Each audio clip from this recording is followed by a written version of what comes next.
the meeting. So the meeting is being recorded. Your image could potentially be used, and your voice is being recorded. So if you don't want your image to be recorded, if you don't want your voice to be recorded, I suggest you leave the meeting.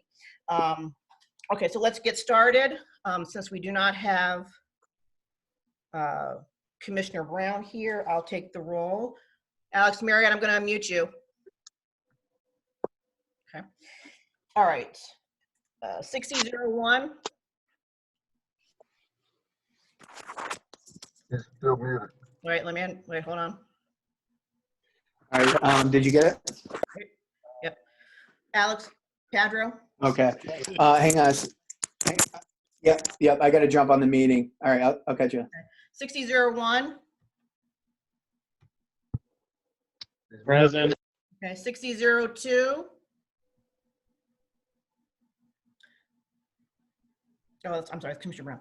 Commissioner Brown is absent. 6003. Present. Okay, Commissioner Wiggins. 04. Rochelle, I'm here. 05. Present. Okay. 06. Kevin. 07. Kevin.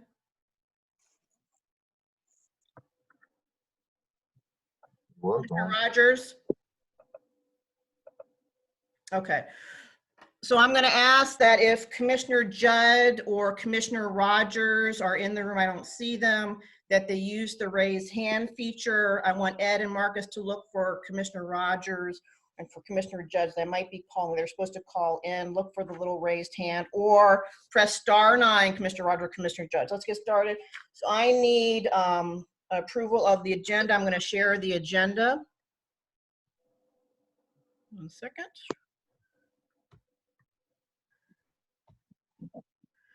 Okay, commissioners, this is the agenda. Do we have anything to add?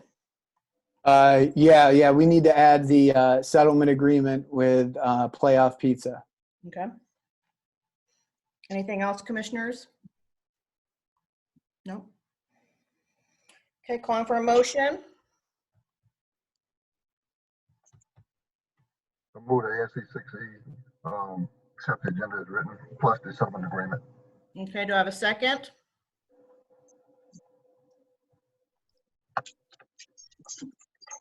Second. Okay, Alex is muted again.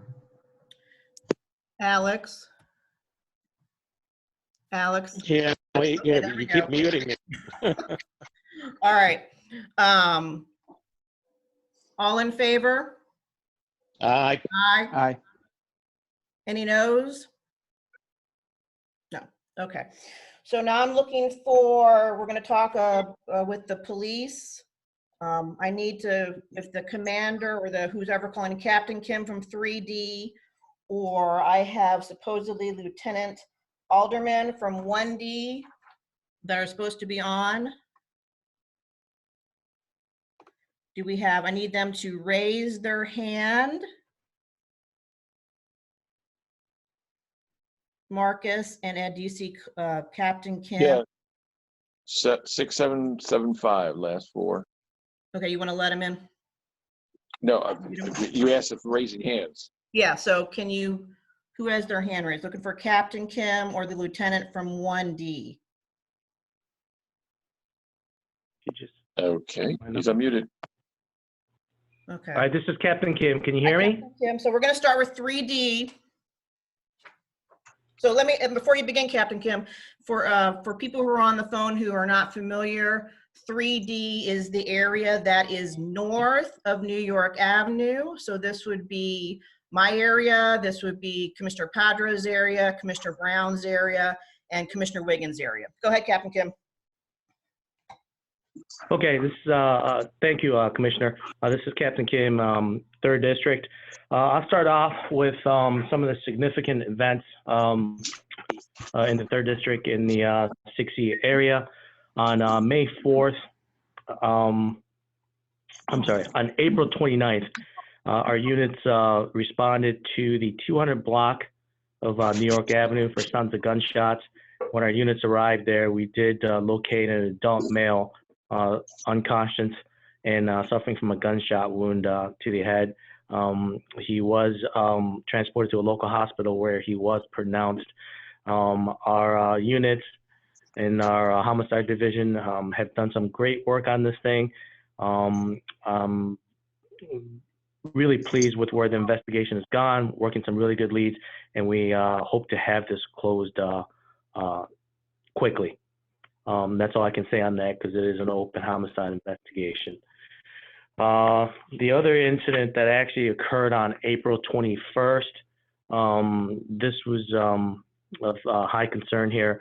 It's right on the edge of the 60 area, but on 1300 block of North Capitol, we had some individuals, one individual that fired a handgun southbound towards New York Avenue, towards 1D. It actually struck an adult male on the foot, but there was a 1D officer patrolling, working in the area, literally right on the south side of New York Avenue, in his police cruiser. That police cruiser was struck by gunfire several times, and luckily, our officer, 1D officer, was unharmed. So we are working on that case. Some few arrests that we had that I wanted to mention. We did have a robbery that occurred on the unit block of New York Avenue. The complainant had actually fallen asleep in her vehicle. When she awoke, a suspect was inside the vehicle taking a purse. The complainant chased the suspect. There was some sort of altercation.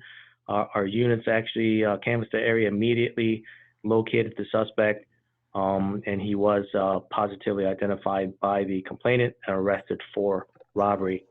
And one of the things, again, that we've been concentrating in terms of property crimes, we've been looking at theft from packages and theft from autos. I did notify Commissioner Nigro back on, I think, April 22nd. We did, our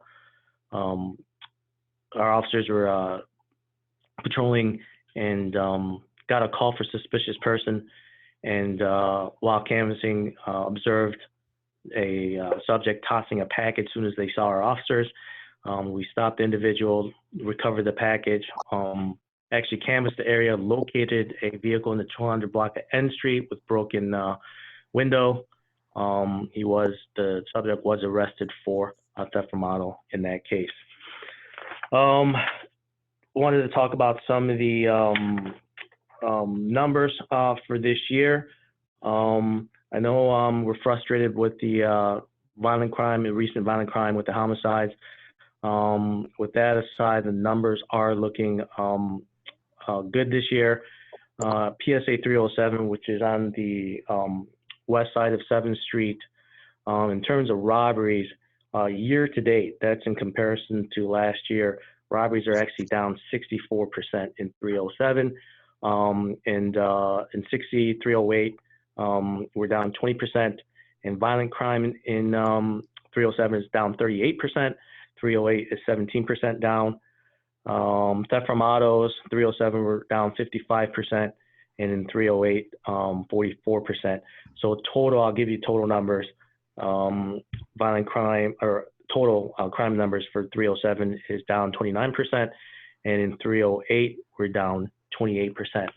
We continue to concentrate in terms of violent crime, gun crimes, and trying to get these guns off the illegal guns off the street. Just in the 3rd district, just from our officers in the 3rd district and our crime suppression unit, we have recovered 40 illegal handguns up to date.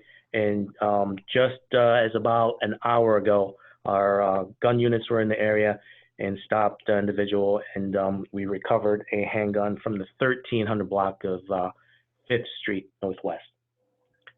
And that's it for, and one of the other things I wanted to mention is I know a lot of people are concerned about the stay away and all the people gathering in crowds. That's been, again, I mentioned in the last meeting, we're working on that and kind of frustrated with people still going against that order, groups loitering, gathering. So we are continuing to go through the area, give the warnings, and try to get people to separate and do some social distancing. it is frustrating because the other option in that case, I mean, it would be an arrest, but no one wants that because people aren't staying home or social distancing. And it's been difficult because with that kind of an arrest, it does take our officers off the street.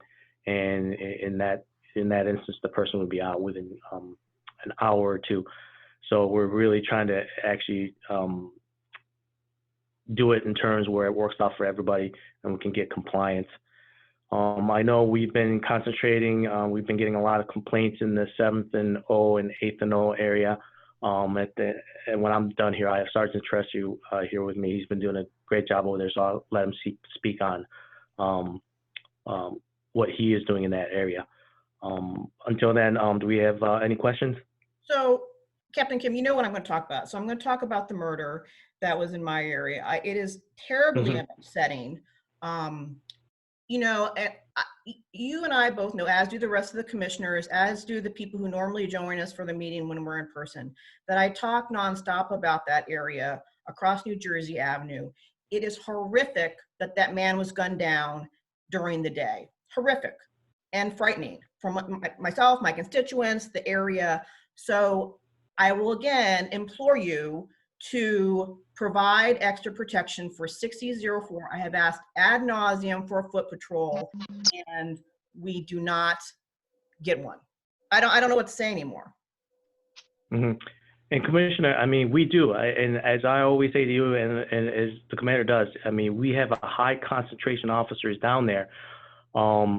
And just because they're not on foot, I mean, if we put an officer on foot there, they can cover such a small area. I mean, we have our mountain bike units down there, our crime suppression units, our patrol officers are constantly down there. I know you and I talk about this over and over. And I mean, just to give you an example, I mean, we had a shooting on the 21st where an officer from 1D was struck. I mean, not the officer, the car. I mean, they did a shooting with the officer sitting in a cruiser across the street. So, you know, I know there's always more work to be done on our part, but, you know, some of it has to come from, you know, when we make these arrests and getting these illegal guns off the street, you know, it's part of the criminal system as well. And, you know, the socioeconomics of it and getting people off the street and helping them with, you know, just in life in general, in terms of careers, jobs, things like that. But I assure you, we are down there. I mean, I know you see us down there. No, I don't see you guys down there. So I mean, Really, Commissioner? I said the in March or whenever we last met in person, the foot patrol across the street in 1D. I just want I want more throughout 6004, more police presence. That's it. I don't know what else to say. Okay. Captain All right. Kim, Thank you. Captain Kim, what happened at 7th and N a couple of days ago? 7th and N. Can you? Park. That was the stabbing, Captain Kim. Oh, okay. That was 7th and N. That was a gentleman. He was stabbed, but he was uncooperative. We're investigating that to see if it's some sort of a domestic related event or not. But It's an apartment. no, it was outside. Oh. Yeah. So that's where we have on that right now. But Okay. the complainant was uncooperative. Okay. How old was he? I'm sorry? How old was the gentleman that was stabbed? He was an adult male. I don't recall his exact age, but adult male. Okay. And we did. The initial information that we had was there's some sort of argument. I don't know if a family member or somebody he knew was involved in that. Gotcha. Okay. Okay, any other commissioners for 3D that want to discuss with Captain Kim? Captain Kim, I would like to hear from Sergeant Terestri about 7th and O and 8th and O. Okay, here he is. Commissioner Padre, you there? Yes, indeed. Okay, sure. Hey, listen, I am down there just about every night with my troops on the evening shift. We're doing our best to try to keep people from social distancing. I actually responded to your emails. It's a difficult balancing act because one of the things that we want to do is we're looking to ensure compliance, which is the major thing during this pandemic. one of the and try to get the maximum amount of compliance. And we seem to have a lot of people who are gathering together. We're trying with our social distancing announcements. However, they don't necessarily seem to be working. So we're actually getting out of the car and maintaining safe distance and trying to engage them in conversation and essentially try to talk some sense into them. Our officers are down there. They're doing hourly checks on that, and we're trying to develop a little bit more of a comprehensive plan. Last Wednesday night, I was down there where there was a crowd of 50 people, and we got them, the majority of which, to disperse after a while. However, it becomes, what we're trying to do is avoid arrest. We're trying to avoid citation, because arrest, all that's going to do is place people, in temporary detention. It's going to get them in close contact with other people. Essentially, what we're looking to is to try to avoid the spread of the virus, and as well as the spread of the virus among officers, which is an important thing too, because I don't want to put my officers in harm's way. So it's kind of a balancing act. We're doing the best we can. I'm with Captain Mack. We're supposed to meet later on, as well as with Lieutenant Hong. And we're going to try to develop something a little bit more comprehensive. And I want to try something, as you well know, probably the best things come from new ideas. And I'm looking to try something out of the box, whatever that may be. But we're trying to search some ideas. And of course, Alex, as you well know, I'm always open. The police don't always have all the answers. And it's innovative folks out there like you and the commissioners that they, if you've got an idea, I'm more than welcome to listen to it if it involves trying something different. So we're still going to have a police presence down there. We're still going to do the announcements. We're still going to try to engage with the community as much as possible. I think that we've been semi-successful. I'm not going to turn around and tell you that it's been 100% success, because it really has not. But we are doing the best we can with our resources, and we now have dedicated a resource to check on that particular area once an hour. And they will note and, if needed, call other officers to the scene. All right, that's very helpful. I do get calls just about every night, usually around 11:30 at night, sometimes later, complaining about the crowds over there. So I'm glad to hear that you've got your team paying some special attention there. And I will reach out to constituents and see if they have any innovative ideas that can be shared. Yeah. Additionally, Commissioner Padro, the thing is, have them call in. Having them call in creates a track record with the Office of Unified Communication. So that way, additional resources can be put to the problem if needed. That way, we do have that running track record, kind of a call history for a troubled area, which could be easily flagged. I'll encourage them to do that. Okay. Thank you very much, sir. And Commissioner, this is Captain Kim again. Can I just say one last thing? Sure. I wanted to, on behalf of our members here at 3D, I wanted to thank the community.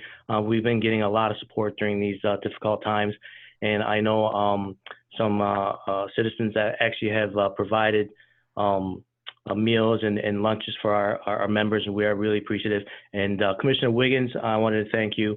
Also, I know you were had a hand in working with a local restaurant chain to provide this with meals as well. So I wanted to thank the community in those terms.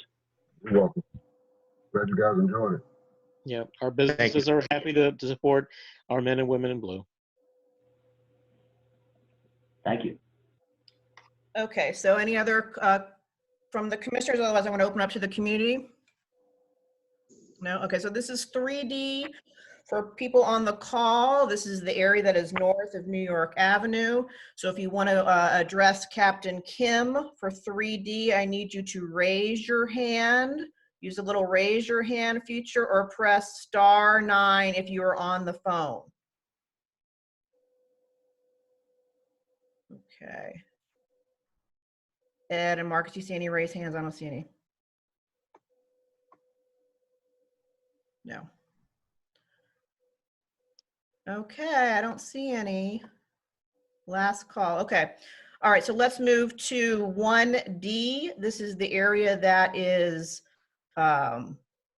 south of New York Avenue. This is Commissioner Marriott's area, Commissioner Rogers and Commissioners Judd. And I'm supposed to have Lieutenant Anderman on the phone. I need you to raise your hand, use the raise your hand feature, or I need you to press *9.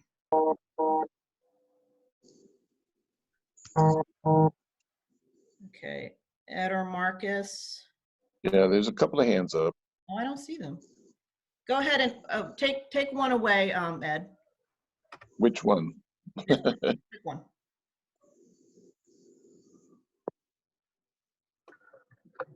Okay, go ahead. This Lieutenant? No. Okay, why don't you mute that person? I'm looking for the lieutenant for 1D. I need you to raise your hand, *9, or use the little raise your hand feature. Okay. Do you guys see any else? Yeah, 1117. Okay, you want to unmute him, Ed? Okay. Lieutenant? Done. Hi, It's unmuted. this is Jackie with the outreach coordinator for 3D. I'm the representative today with the crime stat. Hey, Jackie, we're going to move on to 1D, okay? Okay, I know that Captain Kim wanted me to represent him, so when you were looking for him, I just wanted to make clear Okay. that I'm on the line. Okay, great, thank you. We're still looking for No the problem. lieutenant. Go ahead if you see any other hands ready to go. Yeah, 7604. I'm unmuting. Lieutenant, Done. Yes, can you hear me? this lieutenant, great. Lieutenant, Yes, this is Lieutenant Element. Can you hear me? yes, we can, so go ahead. Okay, hello. Thanks for having me speak real quick. 1D does have a little sliver of land. As you know, I'll quickly go over some stats, and I know you're busy during this troubling time. And again, the police appreciate all your support. So I'm going to go over the stats first, and then I will quickly go over some key points.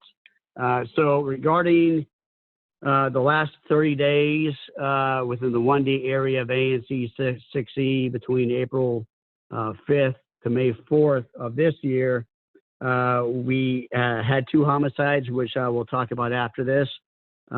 We did have a decrease in sex abuse and assault with a dangerous weapon.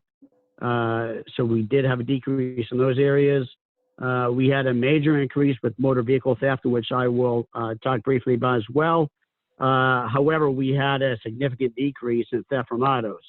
So although they're stealing the cars, they're not stealing from the cars. That was significantly down from the last 30 days.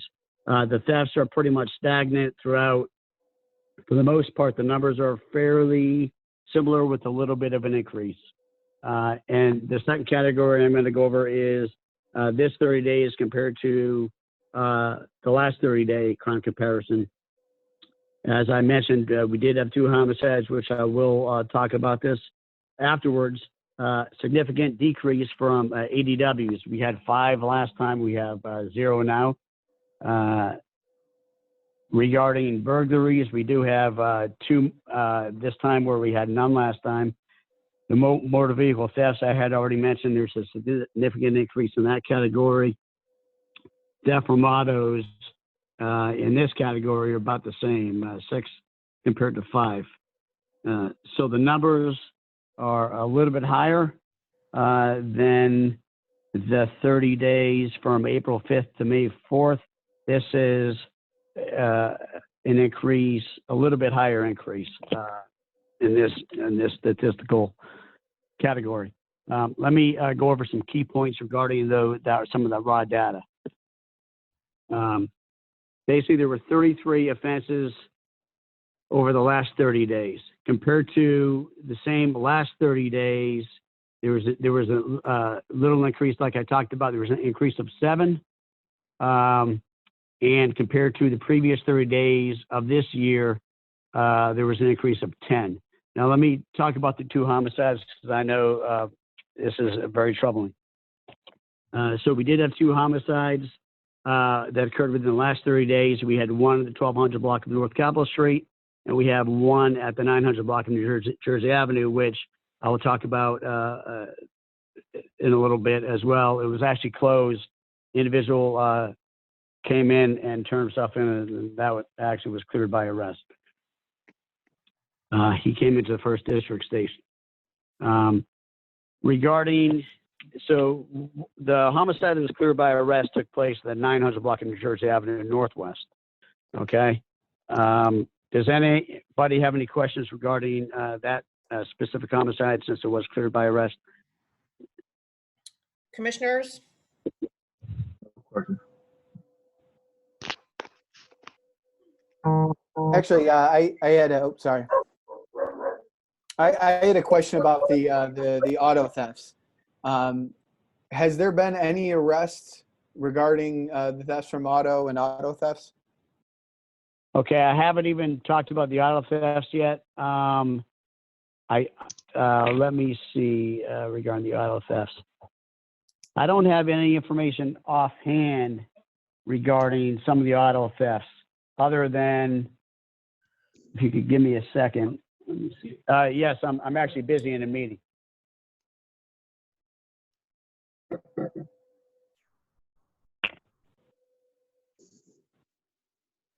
All right, so regarding the auto thefts, within the last 30 days, there was a large increase in the number of stolen autos.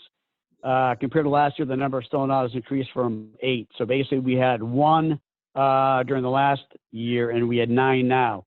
Obviously, we know that a lot of folks are leaving their engines running. A lot of these are delivery drivers. Okay, a lot of these are folks that are leaving their engines running just for a few seconds or a few minutes, and the suspect is watching or randomly steals the vehicle. Much of this can be contributed to the pandemic that's going on right now. So it was an increase from 1 to 9. All of the cases involve keys being left inside the vehicles or the vehicles left idling and unattended. Like I stated a few seconds ago, at least 7 of those were involving food delivery services. So 7 out of the 9 have to do with food delivery services. Okay. All of these motor vehicle thefts occurred in the 400 blocks of K, L, and I Street Northwest. One of the cases was recently cleared by an arrest. So the detectives are currently working to try to investigate further and get some of these suspects that are constantly stealing cars. One of these suspects that was cleared by arrest was a multiple offender. Just a few days prior to that, he was involved with other stolen vehicle incidences where he was the primary suspect, and we were able to arrest him. So that's good news, and the detectives are working on the other cases. So that's the information I have regarding stolen autos. Does anyone else have any questions regarding stolen autos? Okay, I want to talk to you secondly about the second homicide we had, 1200 block North Capitol Street. This is still an open case, so it's still being actively investigated. It happened on April 15th, and it happened at about 10:48 at night. Units responded for sounds of gunshots. Upon arrival, the officers located an adult female. She was suffering from gunshot wounds, and she was pronounced, unfortunately, after all the life-saving efforts had failed. The suspect is known, and the department is actively looking for the suspect at this time. So those are the 2 homicides that I had talked about just right now. I talked about the stolen autos. That is a concern that we have. Regarding the assault with a dangerous weapon, the numbers are fairly stagnant, or increased a little bit. from 9 to 6.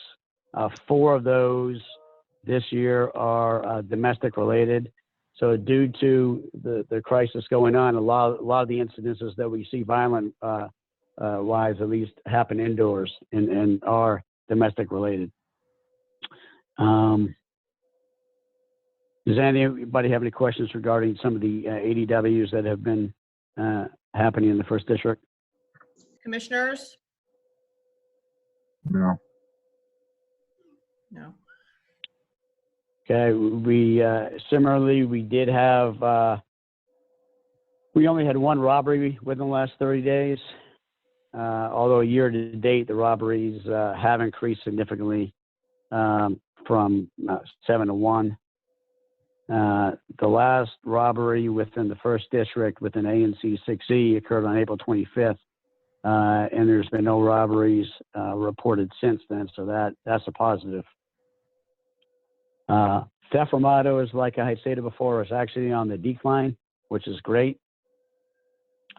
However, some of the patterns regarding thefts and theft from autos are from the Safeway, which is 490 L Street Northwest, and at the 7-Eleven, 504 K Street Northwest, as well as the Walmart, 99 A Street Northwest.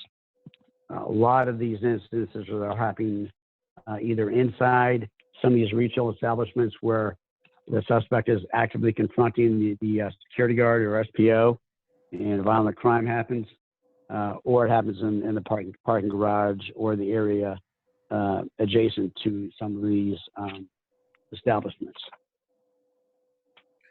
Okay, great. So any other things from the commissioners? If not, I'm going to open it up to the community. We have a couple hands raised already. Hey, Michelle, Yes. one of your constituents is trying to get into the meeting in Russell, Washington. He said he got knocked out. So they're gonna have to call back in. If they were removed, I can't let them back in. Oh, right? Yep. Okay. Okay, so I have Trisha's iPad. Hold on, I'm gonna unmute you. Hi, Trisha, you have a question?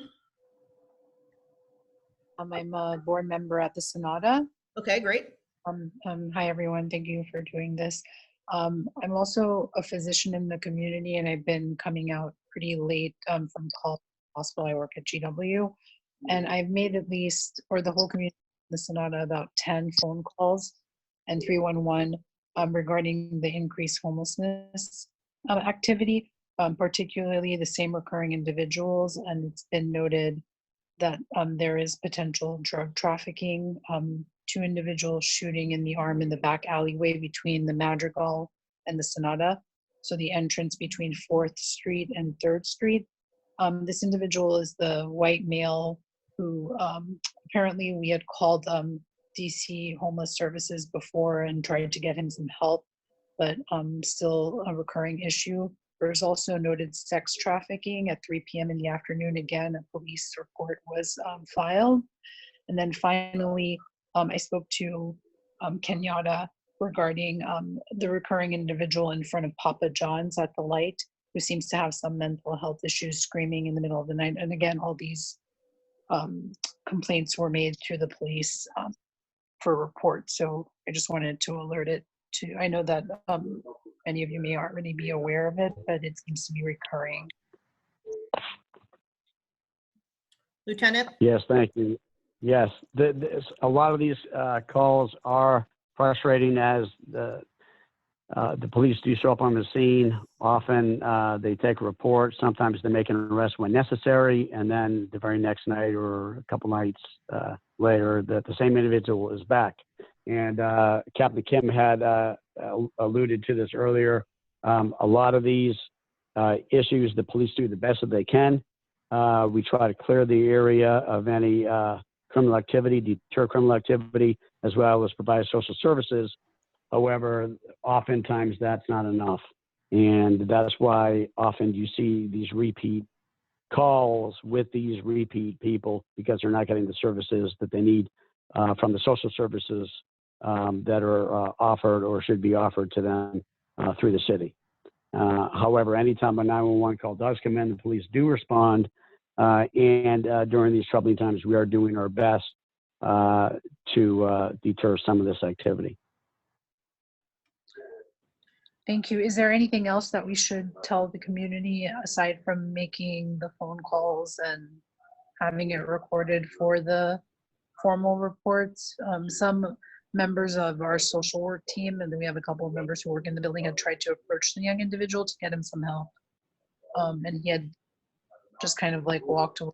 If there's any other indication, maybe that assistance to our community, that would be helpful. Thank you.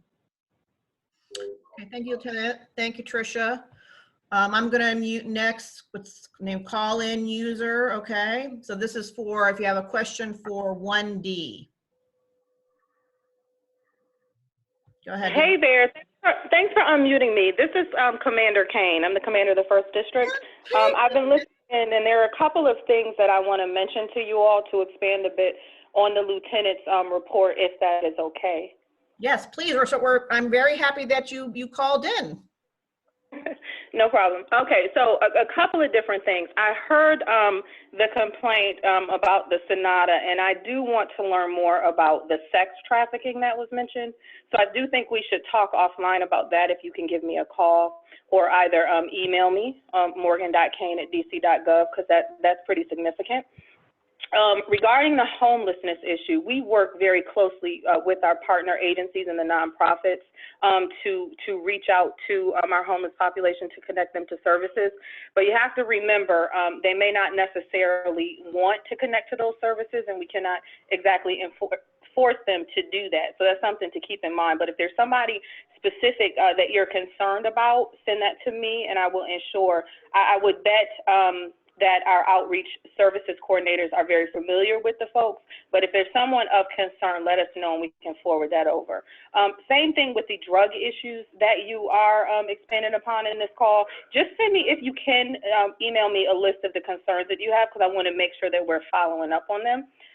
The lieutenant mentioned the stolen autos that we're seeing over there in your area, and to the point, that is something that we've seen an uptick in, and we can directly attribute most of those cases to delivery drivers that are picking up food or either dropping off food, and then they're leaving their cars idling, and then the suspect will jump in and steal the car.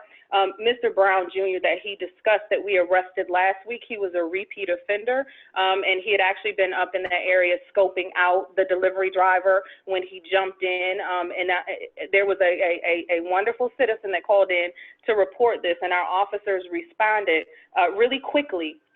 And what was significant about this case was that the delivery driver actually ran out of the restaurant, tried to stop the suspect from taking his car, and he jumped on the hood of the car, and Mr. Brown Jr. actually drove about 4 blocks with the delivery driver on the hood of the car.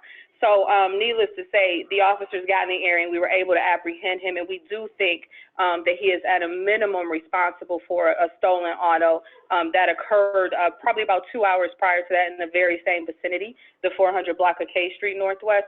So one of the things that I've been working on is we have to get the message out to the delivery drivers, and I've tried to, and I'm going through the online apps to see if they can push something out, the popular online delivery apps, to see if they can push something out to their drivers not to leave their cars idling and unattended, because that is a true hazard. We know history has proven and shown us that these stolen autos are often used in significant violent crimes. So we do want to deter that, and any voice multiplier that we can utilize to get that message out. Remind your neighbors, your family members, when you go into a restaurant, just remind folks to not leave their cars idling.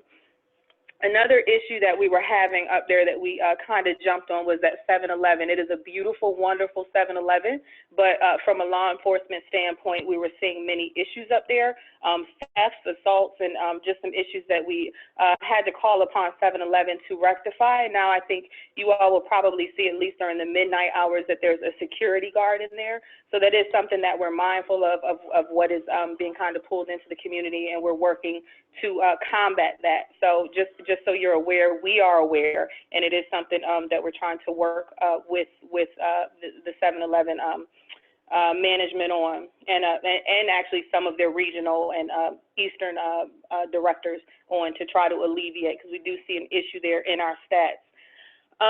Also, I wanted to point out the homicide that the lieutenant discussed at 1200 North Capitol Street. That was a domestic violence related homicide, wherein the decedent and our suspect, who we are actively looking for, who was well known to us, actually shot and killed her. The homicide inside of 901 New Jersey Avenue. It was inside of an apartment. Again, another female, where she had called the suspect to the house for a business transaction, and that kind of escalated, and he wound up shooting her. That is the individual that we have put out publicly, and he did turn himself in, as the lieutenant said, to 1D this morning after some strong encouragement and some coordination there. So those are kind of the issues that we're seeing. The one thing that I would definitely ask you all to do, make sure that you are social distancing. It's safer at home. Please stay at home. Encourage your family members, your friends, anyone that you know to do the exact same thing. Please wear your mask and just remember to help us to flatten the curve. I know the weather has gotten nice outside and folks want to enjoy it. We're seeing too many incidents of individuals gathering in parks, gathering on the outside of restaurants, and we really, really need to play our part. The sooner we can kind of flatten this curve and get those numbers together, the sooner we can at least maybe come outside. So it's incumbent upon all of us to do that. And of course, I hope someone may have already mentioned it. You can find up-to-date information on I think it's coviddc.gov, or if you go to the DC government website, it will connect you directly to the website, so you can see everything that the mayor, the administration is doing. Same thing for MPD. If you go to our website, you'll have up-to-date information on what we are doing to try to flatten that curve as well. And there has been some operational changes within the agency. I'm not sure if anyone cover that or if it's something that you all are interested in, but you can walk through what that looks like on our website as well. Great, thank you, Commander. I'm going to take another question for your area. I'm going to unmute Jeff. Go ahead, Jeff. This is for the Commander or for 1D? Yes, for 1D. Thank you very much. This actually affects 1D and 3D residents. There's a gentleman on the corner of 4th and New York Northwest.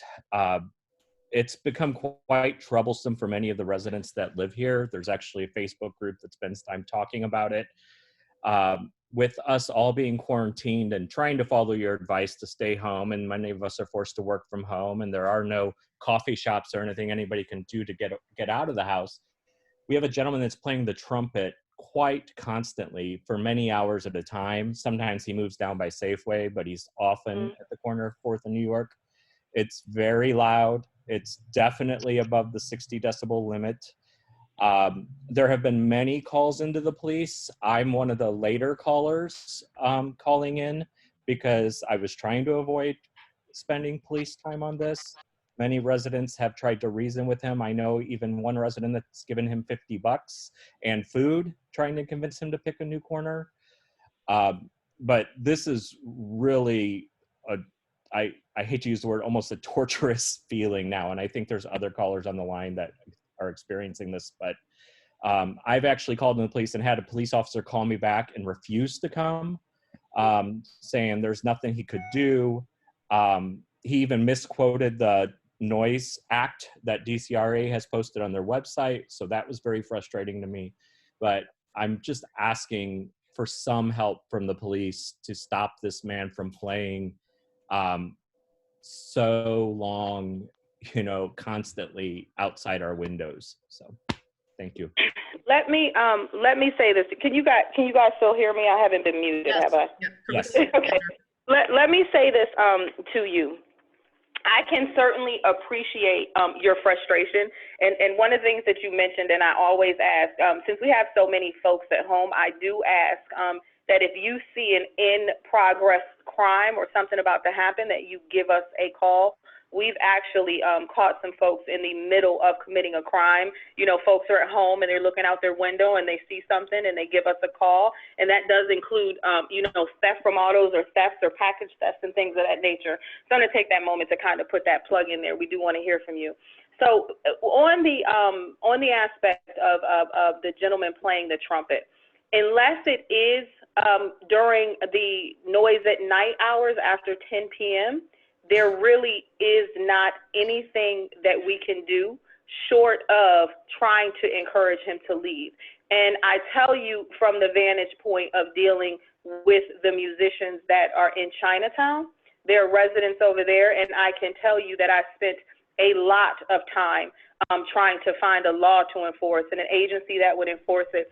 But this is something that is before the city council right now, and they're working to find some type of some type of happy medium with the performers and with the community that they're affecting. But I can tell you there's a lawsuit that says that we can't pretty much do anything to them. And I'm telling you, I spent a lot of time. I can appreciate your frustration, but I do think that that is something that you're going to have to talk to your council member on. And I'm telling you that I went through DCRA, I went through DDOT saying they had, trying to see if they had to have a permit. And in the case of Chinatown, the Department of Energy for not the radiator, but the what's the word I'm looking for? Where they put gas in it for the power. But nevertheless, Generator. Generator, that's it. But nevertheless, there was a lot of time spent trying to find something to enforce the decibels and the noise that is associated with street performers. And we have been terribly unsuccessful with that. And it is something that I would strongly encourage you to reach out to your council member about. Okay, thank you, Commander, very much. Wait a minute, hold on.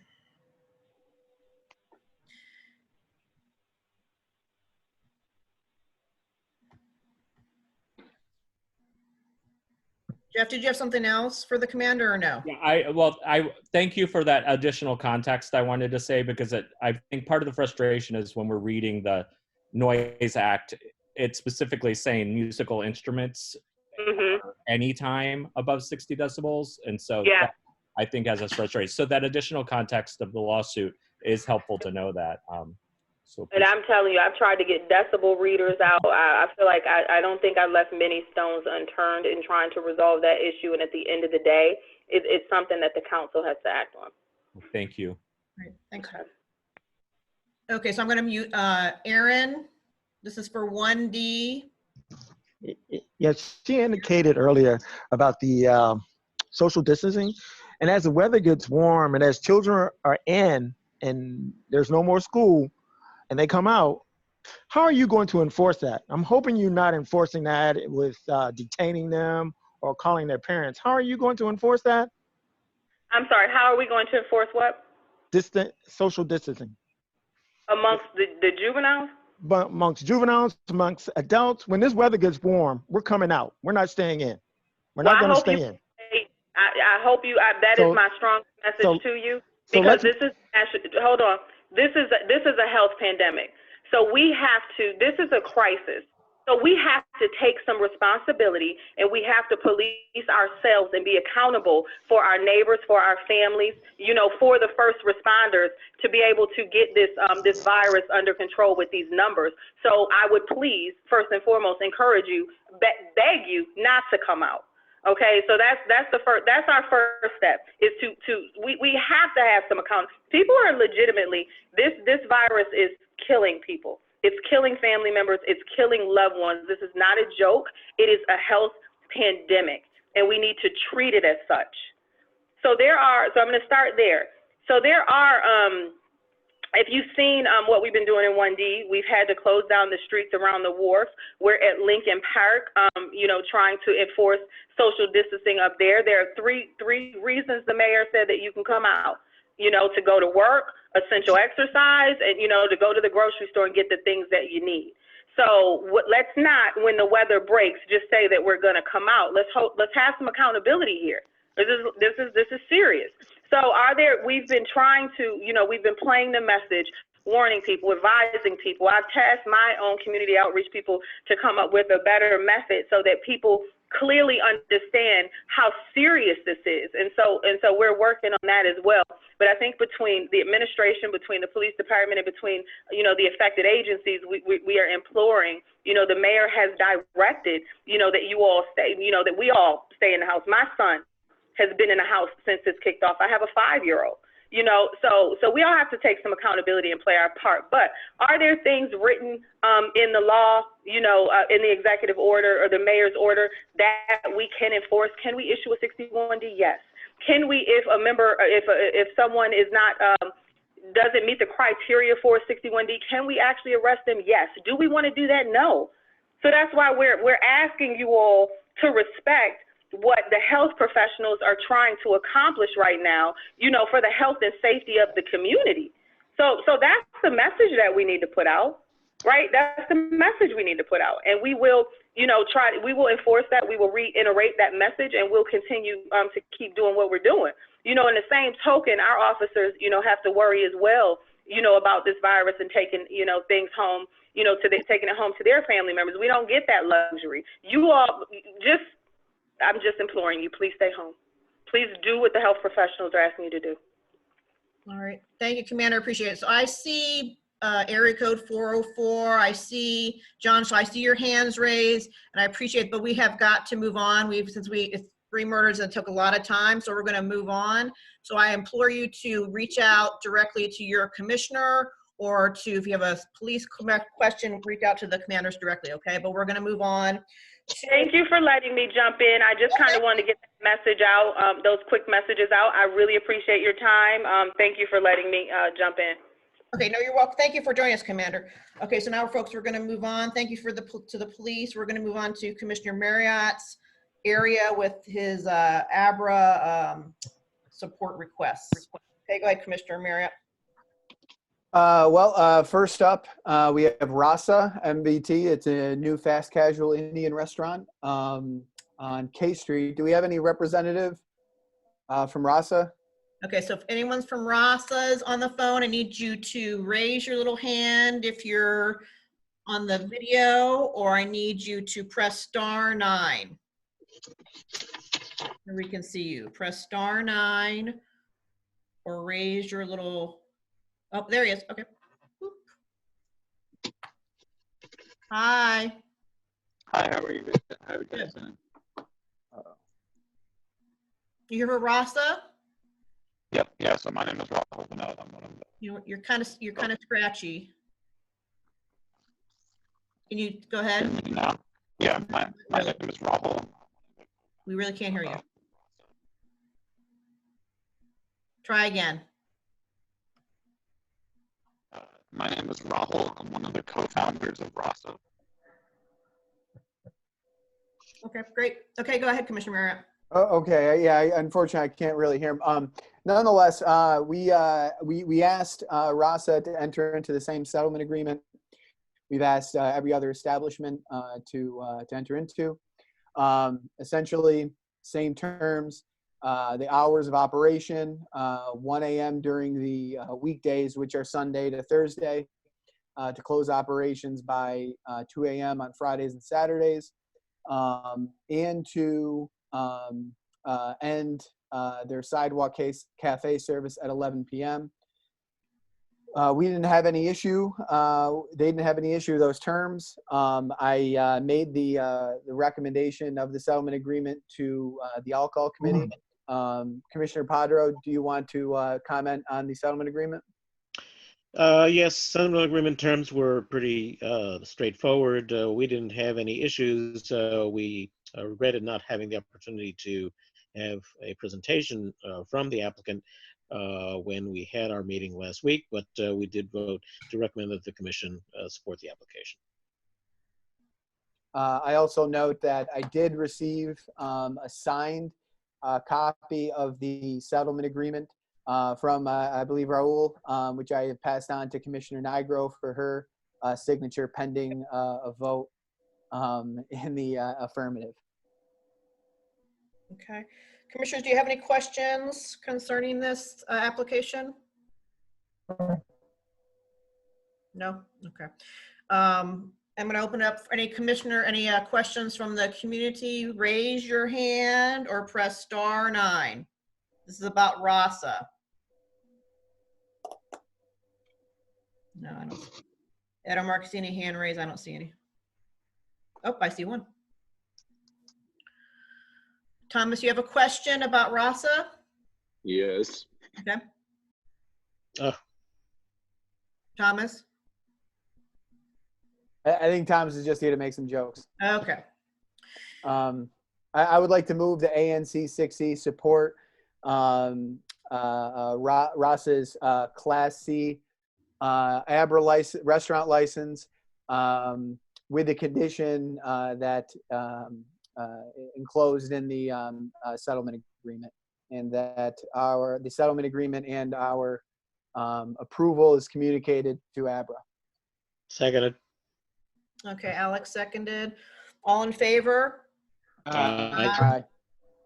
Now, I see Commissioner Rogers, but I can't unmute him, and I text him, and he didn't text back, so.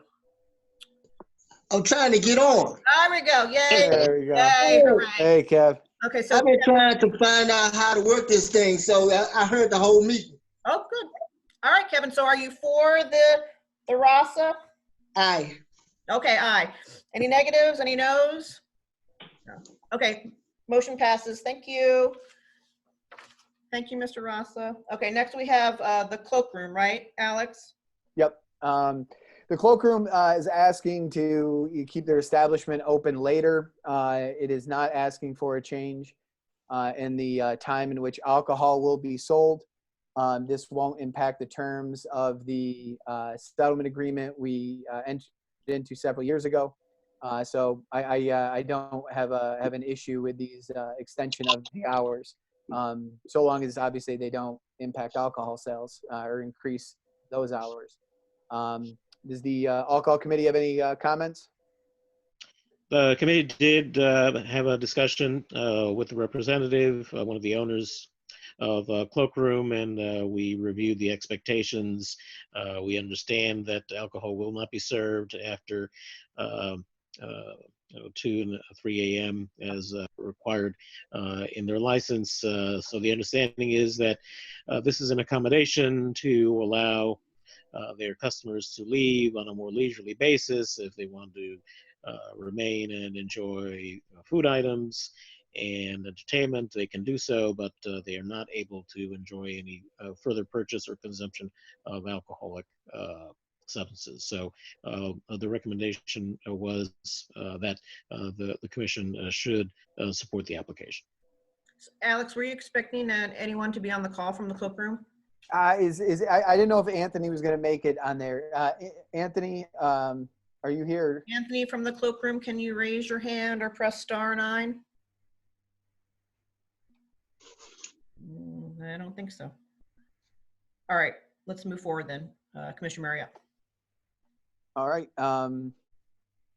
I'd like to make a motion to ANC 6E support the substantial change to the cloakroom's ABRA license, allowing it to stay open to a later hours. I believe 3 extra hours past the alcohol sales, with the condition, of course, that does not impact the settlement agreement entered into, the latest settlement agreement entered into, I believe it was 2017. I should have checked that, but nonetheless, as long as it doesn't impact the current settlement agreement in place, and that it be communicated to ABRA. Okay, so I forgot to ask if there's any community input. Does anyone from the community have any concerns about this with the cloakroom? Raise your hand, little raise your hand feature, or press *9. Nope. Okay. Okay, do we have a second?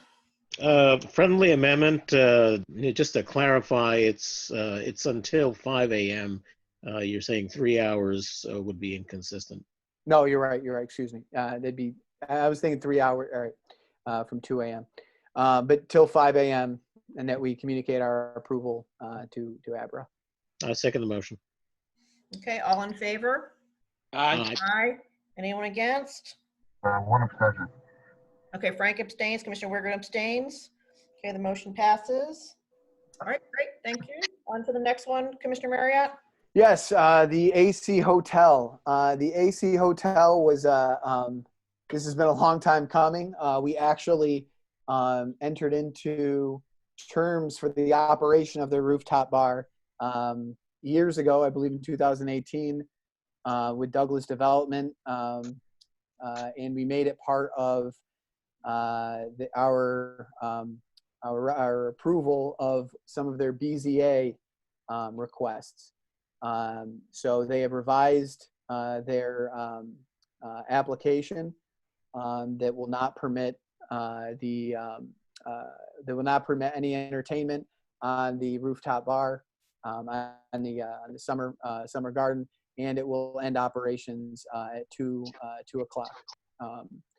I believe Commissioner Padro worked diligently on this in communicating with their attorney. Thank you so much, Commissioner Padro, and for finding that old recommendation and order from BZA. What was the recommendation from the committee?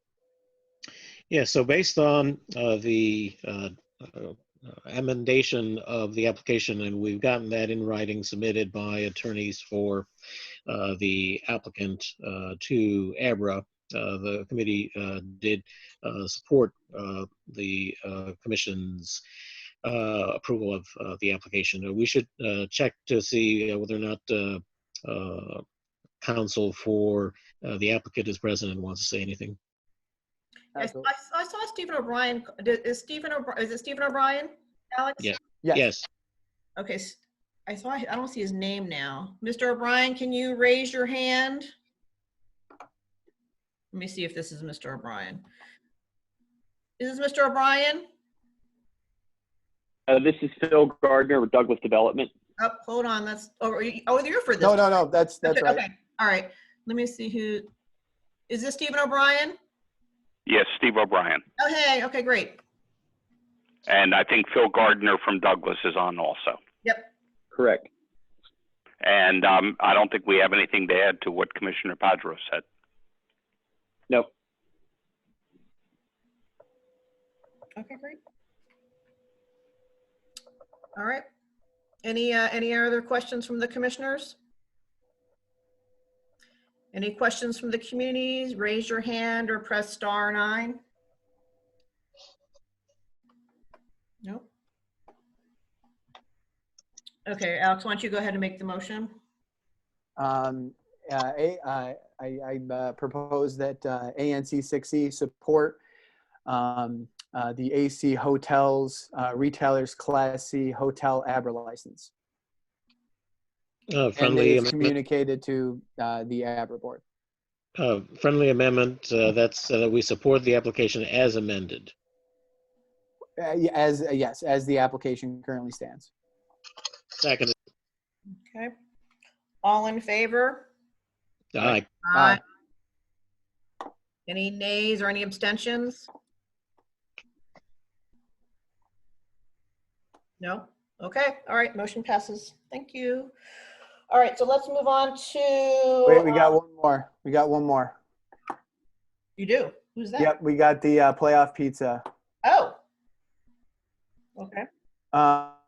This one we've been going back and forth on for a while. We've had playoff pizza come before us. We have voted to protest this license pending, this settlement agreement. Recently, I spent about an hour on the phone with him today, the owner today, Mark, and we kind of nailed out some additional terms. Last Friday, I had a conference call with the Triple Nickel condo board to discuss the settlement agreement. And I believe this as the agreement currently stands, it satisfies what the Triple Nickel is looking for. However, I think there is a discussion primarily about security, as it is going to have a gaming endorsement and a game of chance endorsement. And I know the Commissioner Padro mentioned that the committee had recommended that they have a security guard stationed at the front door, during all hours of operation. So I just wanted to kind of discuss that with, the owner, which I believe Mark is on, Mark Brody's on the call, and Commissioner Padro and the rest of the commission. Okay, Mr. Brody, can you raise your hand?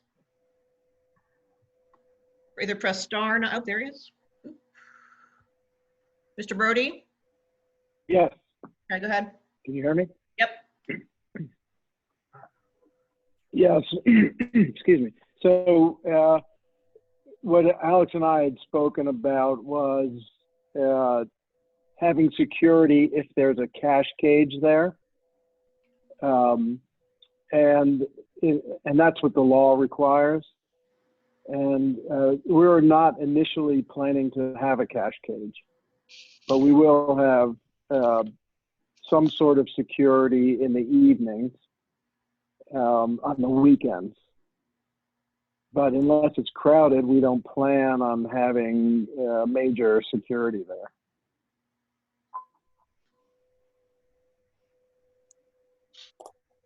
Commissioner Merritt, do you have anything to add to that, or? Well, I want to hear from Commissioner Padro and what the committee's recommendation was. Sure. So Mr. Brody was present when there was a significant number of representatives from 555 Mass at our committee meeting several months ago. And one of the recommendations that the committee made was that there be security at the front, at the entrance of the establishment at all times. And that is what was in the version of the settlement agreement that was initially shared earlier today. As you can hear from Mr. Brody's presentation, there is some lack of clarity as to when he would propose to have the security if it's not mandated to be present at all times in the settlement agreement. So the committee would urge that the original stipulation in the settlement agreement to provide security during all hours of operation be maintained in a settlement agreement. So I would say that you gave a license, or you gave this sports betting to the group across the street from me and did not ask that they have security at all times. Yep, that's correct. But due to the large number of concerns that were raised about your operations, sir, that was why the committee did recommend that security be provided. I would also add that you are seeking a different endorsement in terms of gaming that Silo was requesting at the time as well. So much more intensive use. Say it again. I said the gaming that is being sought at this establishment is more intensive in terms of the variety of different forms than Silo applied. So, unless we have a cash cage, there's no way that we can have a security officer because at all times, because we're actually looking for this small guy and it's just an add-on to a bar that incidental gaming as opposed to anything, and it's going to be similar to what Silo is doing. With the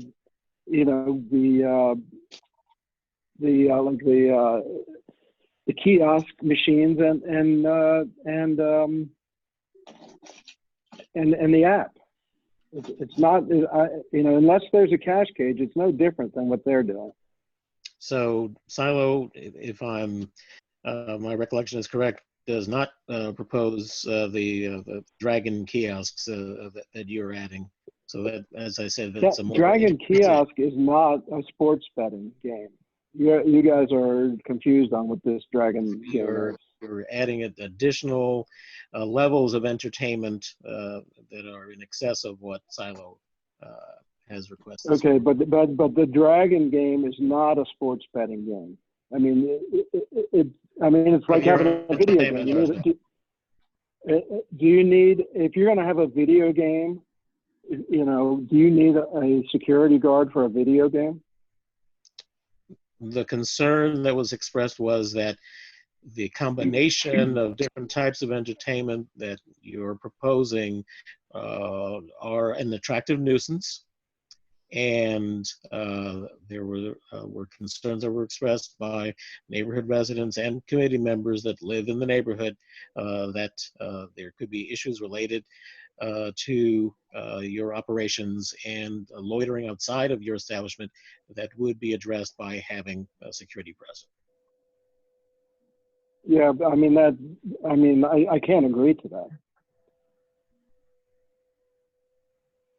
Well, listen, I think what the best thing at this point to do, and I know we're all kind of in limbo right now with ABRA not exactly acting on things. You know, Mark, I think the best thing to do, and Alex, is to not put this to a vote yet, because I don't think the commission is of one mind on this yet. I still think there's probably a happy medium we could find here without having to. I mean, I don't really know what the argument is. I mean, just because it's different than what they've done across the street. But I mean, I mean, like as we talked earlier, the real concern is, and I understand, you know, construction, all that aside, when you came before the full commission, and you know, as we discussed your operation, it wasn't very clear. You're asking for these additional endorsements. You're talking about cash being exchanged or not being exchanged. We're not sure. The difference was that when Silo came, they were very clear in what they were going to do. They said it was going to be a geofence. They said there was absolutely going to not be any cash. Everything was going to be done by a phone. Now, if you were coming and you were clear and you said that's exactly what I plan to do is just geofence this for sports betting that'll be strictly done through an application, we wouldn't be having this discussion. But what you're proposing and what your operation is, it's more than that. And kind of what's kind of exacerbating the issue is that you're not able to give us a very precise detail on what this operation is going to look like. And I think that's where a lot of this is coming from. Agreed. Okay, so I get that, but it's two issues. I mean, bringing up the Dragon, the video game. A video game is not a sports betting app. It's not a sports betting. So that Sure. has nothing to do with the sports betting. I understand. So I want to take that out of the equation. Okay. I mean, it's gambling though. I mean, that's gaming. It's within the gaming sphere. We're not talking necessarily about gaming sports betting per se, but it is in the gaming realm. It's not gaming. It's a game. It's a game of skill. It's not a game of chance, which is a betting. That's more chance, really. It's a game of skill. Okay. All right. But I guess what this also gets to is the exchange of cash. You know, as we discussed earlier, that was a big concern. And it doesn't, and still to this day, I don't think you can tell us exactly what the operation will look like. What will max bets look like? Is there going to be a limit to how much? Could I go in there one night and come out with $10,000? You know, I mean, there's questions. You can't come out there with $10,000. No. Okay. Unless there's a cash cage. And actually, to be clear, we didn't ask for a cash cage. If you go back and look, we didn't ask for a cash cage. So Commissioner Mara and Commissioner Powder, what do we want to do here?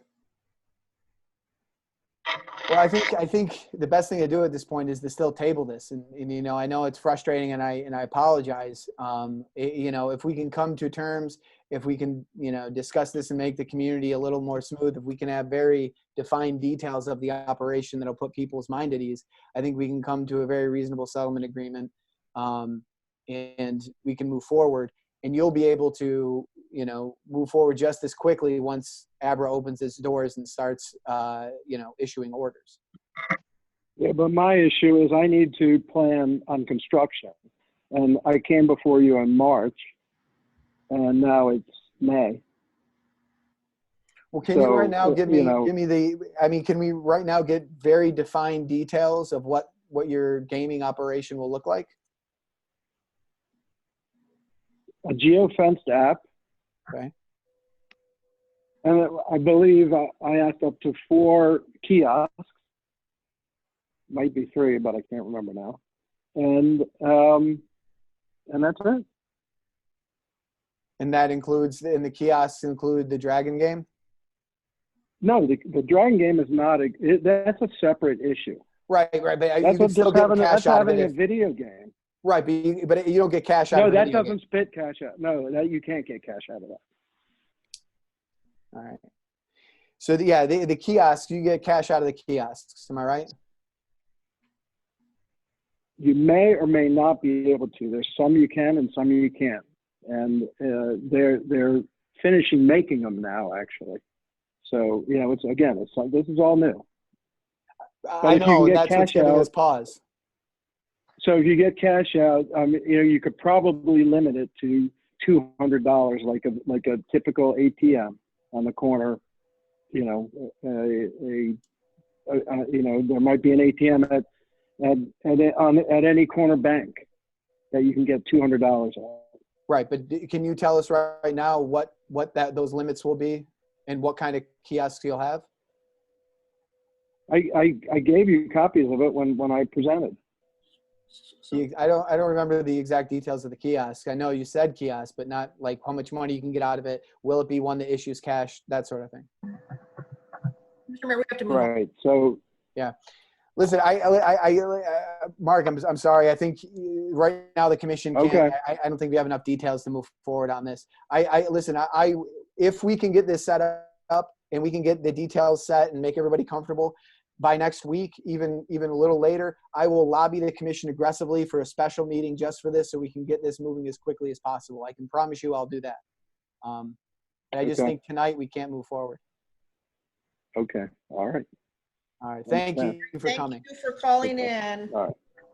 All right, so now we're going to move to, we're first going to talk about 1847th Street Northwest, lots 53 and 54, square 417.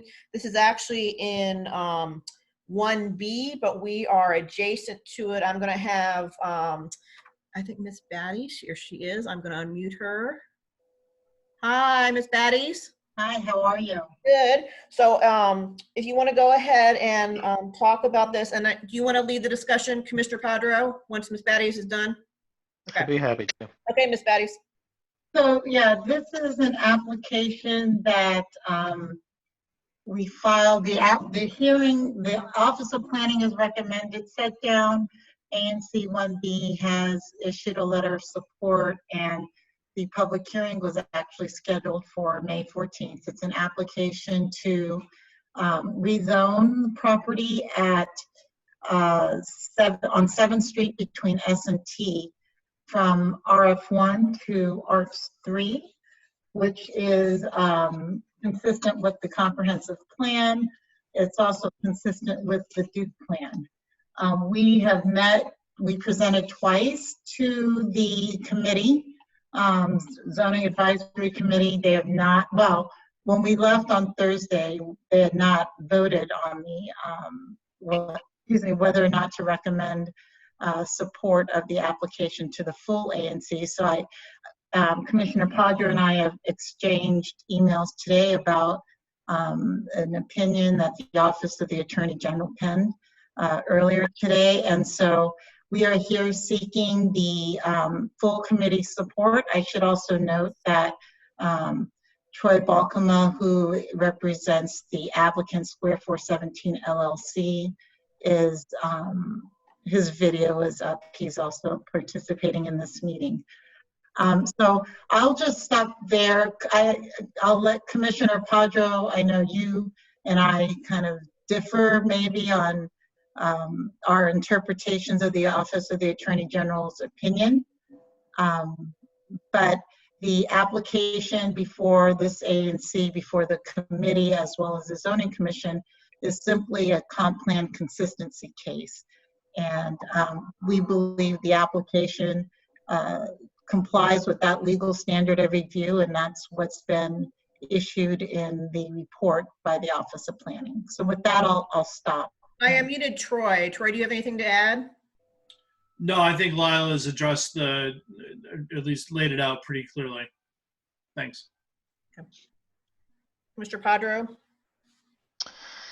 All right. I think that all of us on the commission at this point have gone through a number of zoning cases for major projects.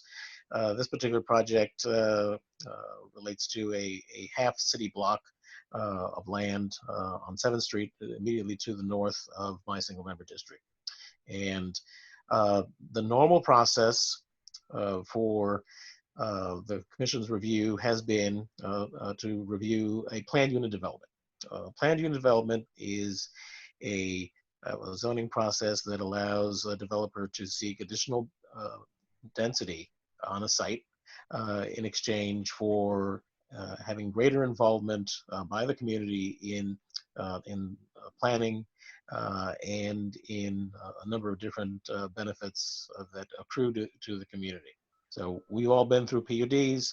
That's a tried and true process for our commission. And we have wonderful projects in the neighborhood that are representative of that collaborative process. Unfortunately, in recent years, there have been several parties on a citywide basis that have been appealing planned unit developments, and developers have become very skittish about the additional delays that have been incurred in their projects and costs related to appealing those or fighting against those PUD appeals. So developers are looking to other tools to try to get the zoning approvals that they need in order for projects to be able to move forward. So just as another project almost directly across the street on the 600 block of S Street, also represented by Holland and Knight, came to us several years ago with a request for a rezoning on a project that hasn't moved forward yet, but nonetheless, when they asked us for the commission's support, the commission looked at the request. We made a number of requests and recommendations to the developer, which were accepted. In that instance, specifically the retention of a number of facades on the buildings that were part of the footprint of the development.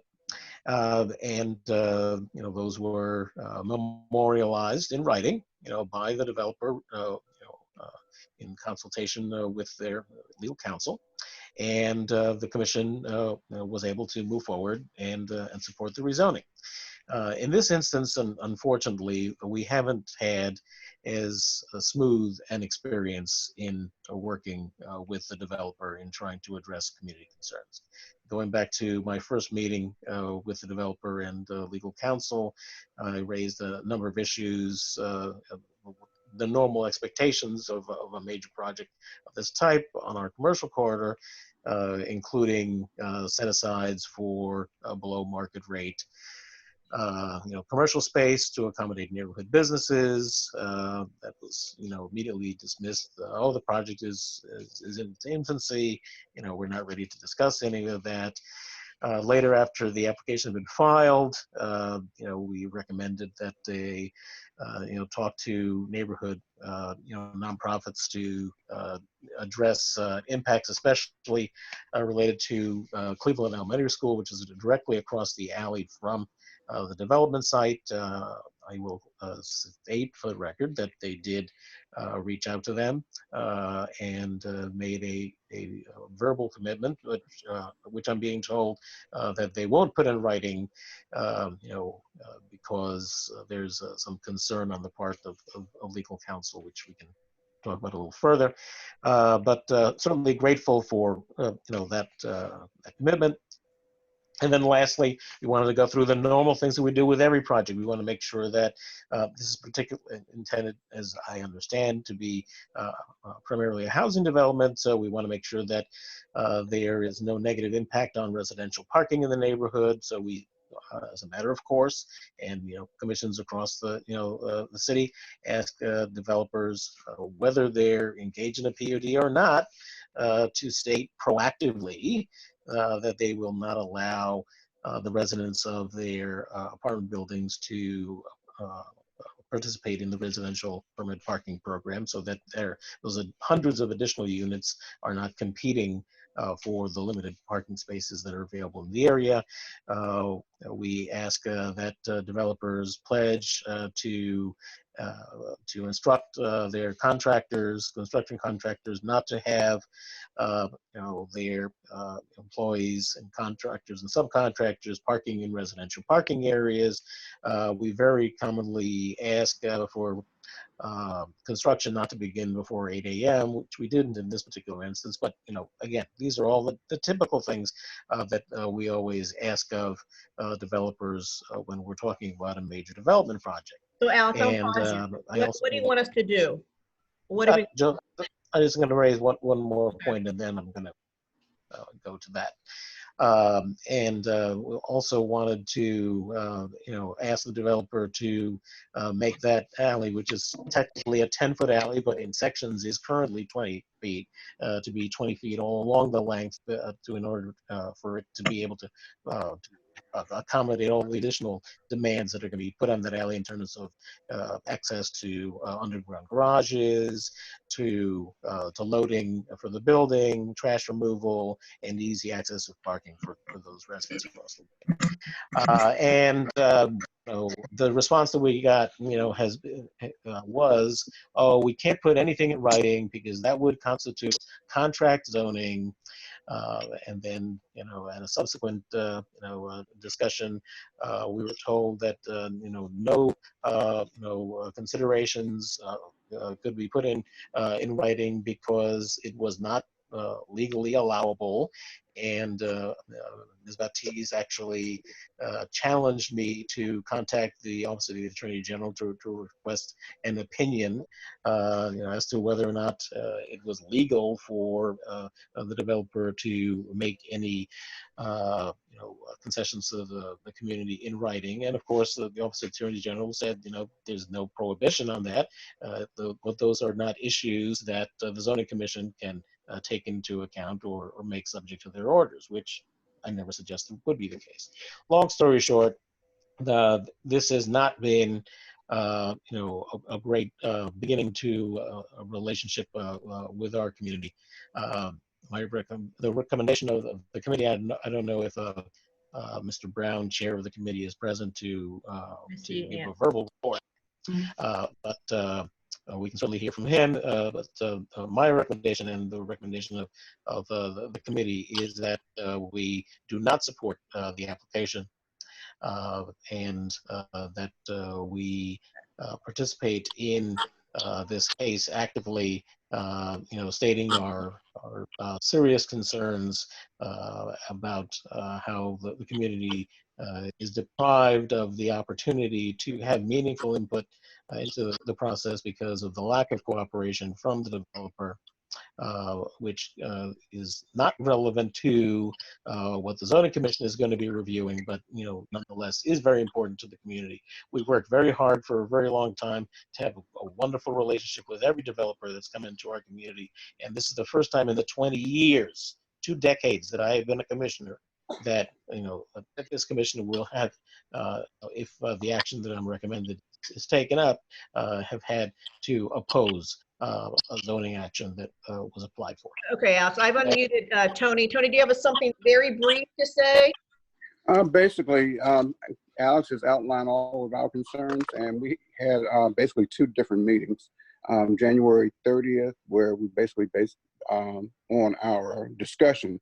We're sort of unclear where we were going, so we ended up tabling it. We basically made a recommendation then to oppose it. They did not present, so we ended up having another meeting on the 30th of April, and they presented again. We brought up the same concerns, and they were in conversation with Alex on those issues that we were concerned about. And based on the fact that we are an abutting ANC, we will not be actively, involved in the development and what's going to be built. So we basically have this opportunity to pass forward our concerns. So we met that on the 30th. We had to table it down. We had a subsequent discussion with the committee, and we ended up re-adjourning on yesterday. We, at this point, because we want to get in as much as we can, at this point, we still are pushing to have these issues included in the approval from ANC 6E. I had not called back Layla earlier today. I was at my mother's house, so I didn't get a chance to call her back.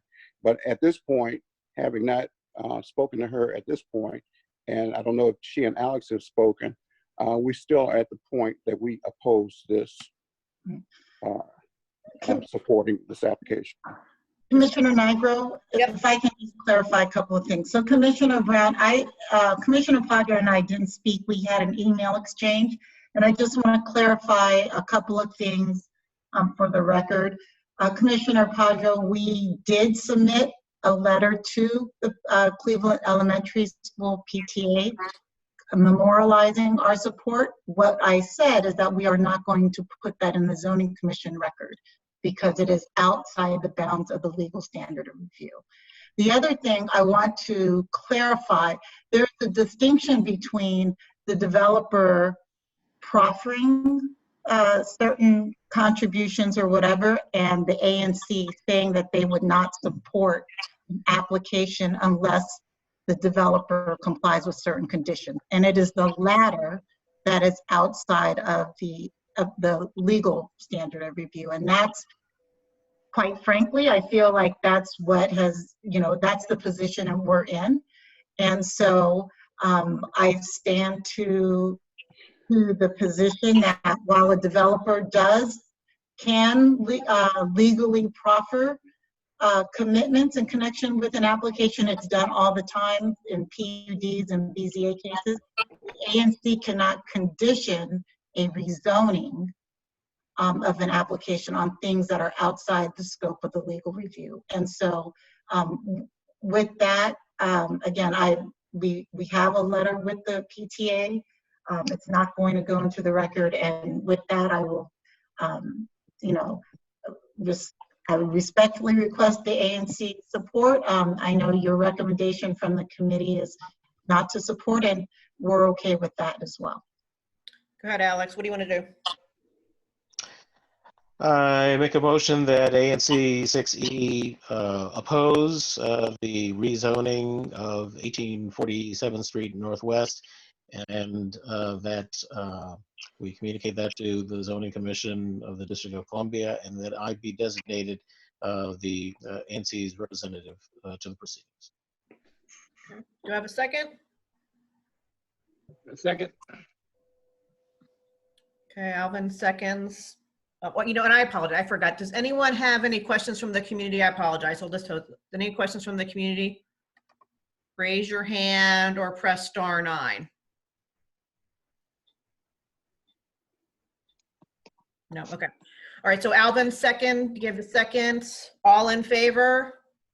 Can we break them up? I don't feel comfortable enough voting one way or the other, but I don't have a problem voting for Commissioner Padro to be the representative on the matter. What do you mean? You can vote against it if you don't want it. Well, no, I don't. I don't have a problem. I'd like to abstain from the vote on what they're requesting, but vote in favor of Alex Padro being the representative for the matter. Okay, so why don't you make two different motions? I don't have any problem with that. So again, I'll move that ANC 6E oppose the rezoning application for 1847th Street Northwest, and we communicate that opposition to the Zoning Commission. Okay, can I have a second? Second. Okay, Alvin seconds. All in favor? Aye. I'm abstaining. I'm abstaining. Commissioner Merritt's abstaining. Wiggins abstaining. Wiggins, Frank is abstaining. Kevin? Well, he seconded, didn't he? Kevin, did you unmute yourself? I saw earlier he had left the conversation. You left, okay. So let's just review. So Commissioner Marriott? Abstain. Okay. Commissioner Padro? Yay. Okay. Commissioner Wiggins? Aye.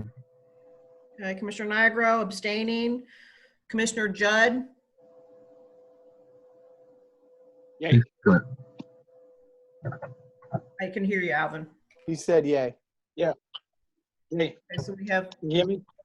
Yep, I can. So we have 3 abstains and 2 yays. Who am I missing? Kevin. Rogers, Kevin. Okay, so Kevin, are you on here? Kevin, let me unmute. Kevin, you have to unmute yourself. Kevin. Okay, I got it. Okay, so how are you voting? Kevin. Kevin, Yes, how are you voting? I'm voting yes. Okay, so we have a tie. Well, no, no, we There don't isn't have a a tie. tie. Is it a tie? You have 3 No. yeses and 2 abstentions. passes. So the No, what motion did Frank passes. say? It's not a tie because we abstained. It's 3 abstentions and 3 in favor, so it Oh, would pass. Forgive me. Okay, sorry. All right. It's been a long meeting. Okay, all right. So what, I'm sorry, so it's 3 abstentions, 3 in support, so what happens with the vote? Sorry. Does it pass, the motion pass?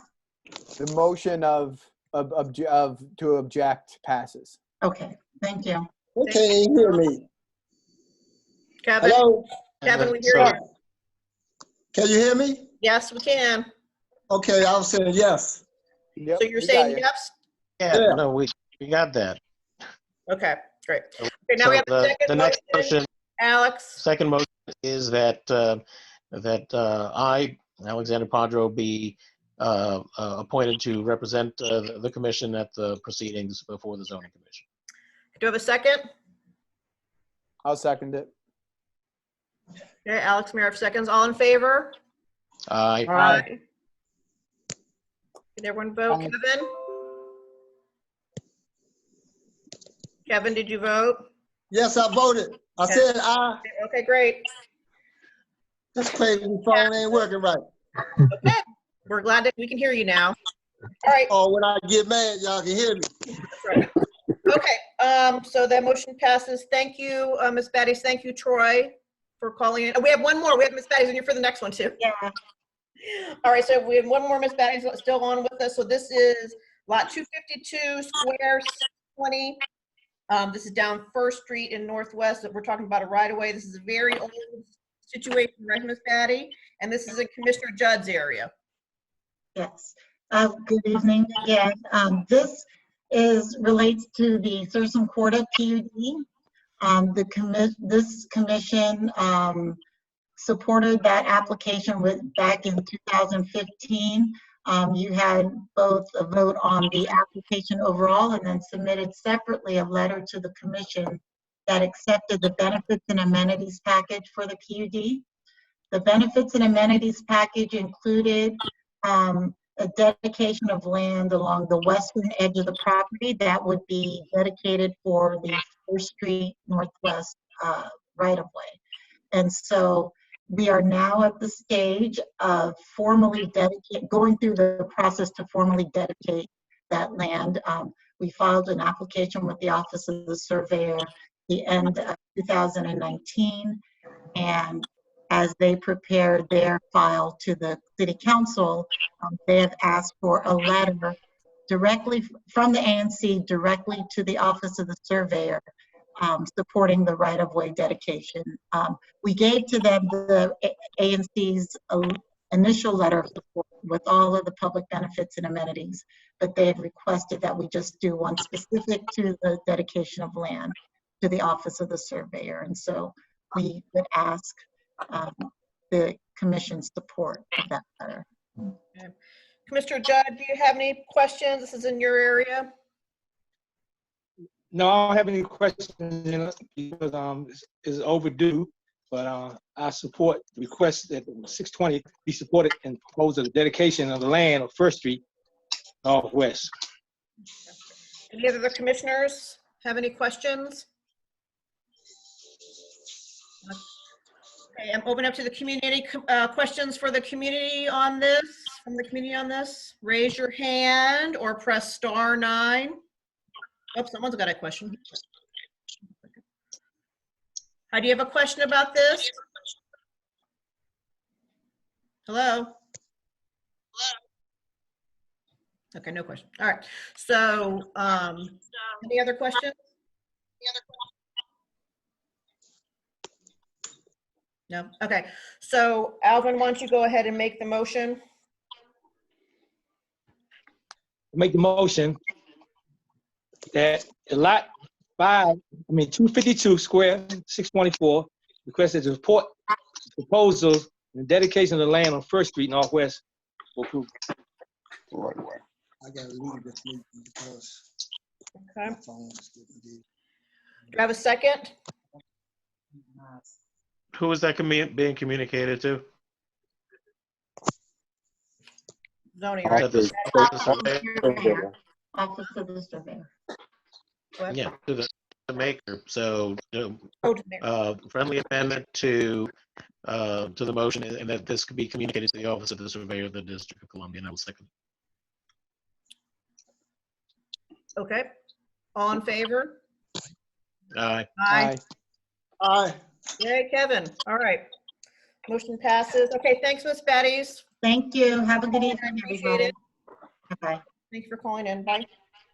Okay, so next we have Cheryl Morse from the Office of the People's Council. Cheryl here.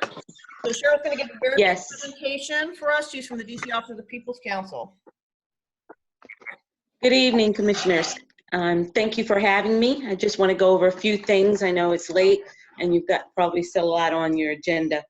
I first want to again say thank you for having me from the Office of the People's Council, and I am the Ward 6 representative in our office.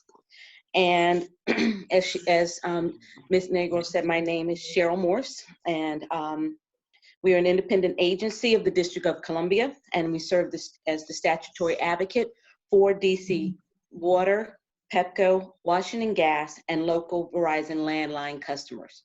The office is under the guidance of Sandra Matabu Fry. OPC staff, just to let you know, we are working all remotely during the pandemic. So please give us a call at our regular number.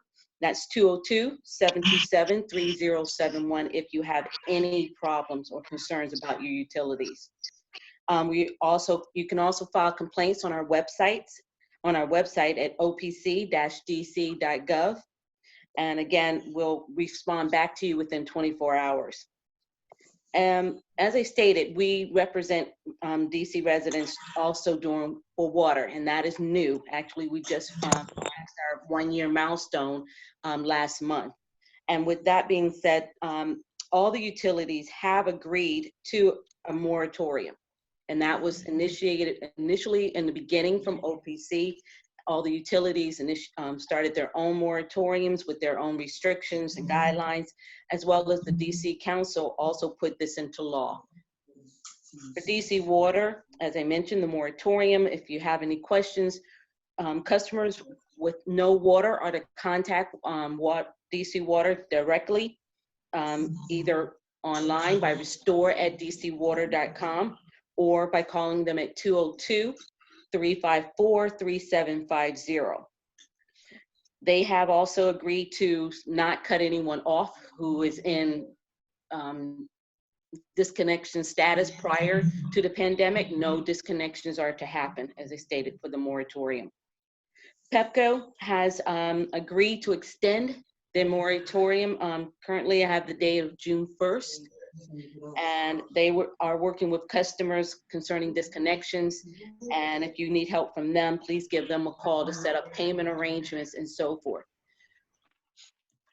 A couple of other things with Pepco, there are 2 rate cases, one for $81.3 million, which is on a traditional track of rate cases for utilities. And then there's the other one, which is a little unusual, not unusual, but not common. It's for $150 million, and that's over a 3-year period for a rate increase. That one is kind of, came in before the 81 million, and that was scheduled for evidentiary hearings, but because of the pandemic, they have to be rescheduled. Washington Gas has automatically waived all late fees on customer bills. No disconnections for them either. They have requested a $26 million rate increase. OPC is working on their position concerning that. Washington Gas also has put a semi-halt on their project pipes, where they're changing the infrastructure throughout the city, replacing the pipes. They're still doing those, especially doing those in the emergency areas, but in some cases, customers are having to, their meters are inside their home, and that during the normal times, they were moving those meters outside. That is not happening during the pandemic. They have finished phase 1 of the project pipes. Well, actually, they're still in process, but it's on the lower end. It should be finished very soon. The phase 2, which was supposed to start months ago, will now start in October. Verizon landline customers, they too are waiving the late fees, and they're putting a 60 days hold on accounts from March 16th to May 13th. And they will not they will not terminate service during that time period. Also, internet and cable, which doesn't fall in the jurisdiction of OPC, they also have agreed to moratoriums, and we ask that you contact those companies and ask them their rules and restrictions regarding that. Lastly, I want to tell everyone about third-party suppliers. They are, because we're at home, if my phone is ringing off the hook, my cell phone and my landline. So they're calling, they're really pushing people because they know you're home. So we're asking customers to look out for the scams, put out the word, tell the seniors. They're really preying on the seniors who are home like the rest of us, but some of them are living alone, and they're willing to talk to them, give out their account numbers and so forth. So we're asking that everyone be cognitive of them being out in the area. And just, I'm sorry if I talked fast. I just wanted to I know you're pressed for time. Thank you. And if any of the commissioners have any questions, or the audience. Any questions from the commissioners? No? No. I don't have any I just had questions, one but question. Okay, Alex Marriott. I just wanted to. Okay, Alex Marriott. Alex No, Marriott. go ahead, Commissioner Padra. Yeah, no, I just wanted to recognize the incredible work that the Office of the People's Counsel does in fighting for all of our constituents as ratepayers. In particular, the work that they provided in assistance of this commission's efforts to remove a number of payphones that were contributing significantly to illegal drug activity in the previous decade. We actually had the case that removed the largest number of payphones in one single case. And the folks at the agency were referring to me as the Cocottes King, because I was able to ferry marshal through that process that put us up against Verizon, but we won, and I do want to thank the agency for all of their hard work on our constituents' behalf. Commissioner Marriott. Thank you, Commissioner. I just had a question about the pipe replacements. Is the rate still going at, I believe it was like 1% a year being replaced? It's probably a little more, a little higher than that. I wouldn't say right now more than 1%. They're behind in weather, raining and so forth, the winter time, but they are behind. We're supposed to finish phase 1 back in early spring. So they are behind, but they have, I think they're wrapping it up. They're toward the end. Unfortunately, because phase 2, which was supposed to start early spring, is not going to start until October of this year. So they're a little behind, in the 1%. I don't think is realistic. Okay, thank you. You're welcome. Any questions from the community for the OPC, for Ms. Morse? Raise your hand or press *9. No.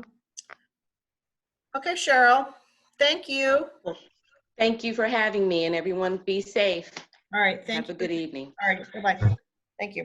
All right, so next we're Bye-bye. gonna have Alex Lopez. He is our charge of our transportation committee. I just unmuted you, Alex. Thank you, Chair Nigro. Go ahead. Okay, so there are two issues that are on the agenda today from the Transportation Committee. The first is regarding the K Street Northwest Protected Bike Lane. This is a project that DDOT has been working on for over a year and has engaged this ANC on numerous occasions regarding this project. Just as an overview, the project will create a protected bike lane that is a bike lane that is separated from the general flow of traffic, extending from on K Street from 1st Street Northeast to 7th Street Northwest. This bike lane will provide a much needed connection between NOMA, Mount Vernon Triangle, and Eastern Downtown. In an area of the city where there are few east-west connections bridging North Capitol Street and through Mount Vernon Triangle. The project was announced through a notice of intent that was published on April 23rd with a solicitation for public comments. The comments are due on June 5th. At the request of the Transportation Committee, DDOT presented at the Transportation Committee on April 28th. They presented their preliminary designs for the K Street Protected Bike Lane. The Transportation Committee had an opportunity to ask a lot of questions and will be reconvening at our next normally scheduled meeting on May 26th. To make recommendations for this ANC regarding comments in response to the notice of intent. I have heard from Commissioner Marriott that there is that there might be a sense from some residents and businesses that may not be aware of this project. As I mentioned, the DDOT has engaged the ANC on several occasions, presenting to this ANC in May of last year and presenting to the Transportation Committee in November of last year, as well as April of this year. Still, I think that it's important that DDOT is able to get the public input that it needs for this project. So I would encourage each of the commissioners and the chair at this point to reach out to your constituents and let them know that there is a project that is where there is a solicitation for public comments. All of the information about this project is available on the DDOT website. They have a dashboard for notices of intent, and I'm happy to share the link for that project. So we did receive something, Alex, from Kenyatta Robinson, who's with the Mount Vernon Triangle. So did you see the email, Alex Marriott? Which one are you talking about? Right before the meeting about the concerns of the business owners, or possible concerns of the business. Make sure that they get. Oh, yep. Okay, yeah. I saw that it came in. I have not had a chance to read it. Okay, so that he is making the business owners aware, Alex Lopez, that this is happening, and we'll be getting responses from them. Okay. Alex Lopez, hear me? Great. So he's taking action. So any questions from the commissioners about this for now? Because there is that comment. I think, yeah, Alex Lopez is right, and we've seen this, a lot. I've gone through this now for years. I think the concern is that a proposal was seen that showed the elimination of parking on both sides of the street in certain parts, from 1st Street to 7th Street. where we thought parking was going to remain. The biggest concern would be, the sections where you see businesses on K Street between 4th and 5th Street. And to make sure that at least, the south side of the street where a lot of drop-offs are, where there's, designated pickup zones are maintained and they're not lost by putting in the protected bike lane. Okay. Any other comments from the commissioners? I also asked. Good feedback, Commissioner Marriott, and I'll take that back to the Transportation Committee at our next meeting. Commissioner Padro? Yeah, I also asked Alex Lopez to share with Commissioner Marriott the potential relocation or adjustment of the mid-block crosswalk on the 400 block of K Street, because I know that that was an issue that the community worked on very diligently for a long time to achieve, and I wanted to make sure that any proposed changes were vetted by those stakeholders. So I don't know if that's happened yet, but I wanted to make sure that Commissioner Marriott was aware of that. So, Commissioner Padro, to clarify, the DDOT NOI does not propose any changes to either the curb extension or the crosswalk at the crossing at 4.5 Street on K Street. But at our committee meeting, there was some discussion about that. There was some discussion about at some point further down the line making some modifications to that crosswalk to make it at more of a right angle than it is currently. However, that wouldn't be part of this K Street project. Okay, just wanted to make sure that if there were any recommendations from the committee, that there was input from the affected stakeholders. Yeah, I thank you very much for bringing that to my attention. As long as it's not going away, I don't think there'd be too much of an issue. I think the way it's currently designed is for a reason. If it was going to be changed, I'm sure that it would have to go through a more thorough vetting process. All right, any comments from the community about the potential bike lane on K Street? Raise your hand, little hand feature, or press *9. Any questions? You have till June 5th, right, Alex Lopez? June 5th. And I'll share that link to the commissioners, and if you would like to blast that out to your constituents, I'm sure DDOT would love to hear from them. All right, great. Okay, last call for questions. Okay, I don't see any hands raised. All right, let's move on. Go ahead, Alex, with your next one. Okay. The next item that the Transportation Committee Advisory Committee discussed is there is an opportunity provided for ANC commissioners or the ANC Commission as a body to recommend that DDOT implement temporary and reversible sidewalk widening in areas near essential businesses. And essential businesses have been defined in the mayor's order as including grocery stores, public health facilities, medical facilities, other types of essential services of that nature. This is in my perspective, this is designed to kind of both allow for social distancing for residents of our community that need to run essential errands to these businesses.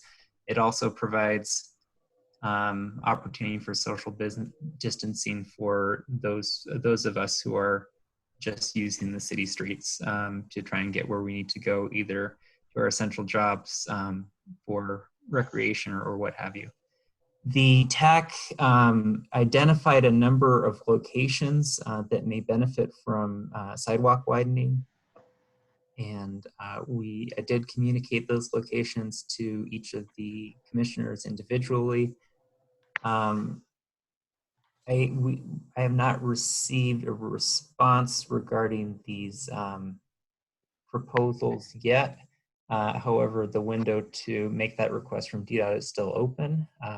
Actually, scratch that. I did receive a response from Commissioner Marriott regarding some areas in his single member district. I think that this is an opportunity. We don't have, unlike other cities, we're not likely to be getting large scale street closures to facilitate social distancing like they're doing in New York, Oakland, Minneapolis. But this might be kind of a small measure that we could do in order to help people get where they need to go and maintain social distancing as we're trying to flatten the curve. I don't know, Chair Nigro, if you wanted to take any action as a body around sidewalk widening. So as you and I discussed, we were specifically talking about the Giant up in Commissioner Powder's area, the Safeway in Commissioner Marriott's area, and the Walmart in Commissioner Rogers' area. So I am going to leave it up to the commissioners if they want to move forward for their individual areas. I haven't heard from much from my constituents, so I don't know if Commissioner Marriott, Commissioner Potter, and Commissioner Rogers want to tell us what's going on in their area, that they're concerned. So where the 8th and O Giant is concerned, I did indicate to the committee that I would support the sidewalk extension on the 700 block of O Street on the north side, contingent on DDOT agreeing to use the full width of the parking lane instead of just 4 feet. Unfortunately, there have been a number of instances in other parts of the city where they put concrete Jersey barriers 4 feet away from the curb, which doesn't allow but one person to be able to walk in. If you're going to do it, it needs to be both ways for it to make any sense. Otherwise, it's a joke. So I'm reaching out to DDOT to make sure that if they do implement that they would actually implement it with a sufficient width so that actually would be useful instead of a waste of time and resources. Okay. Commissioner Marriott? I spoke with Chair Lopez about this, as well as I spoke with the manager of Safeway. I didn't get a chance to speak with every business owner on the street.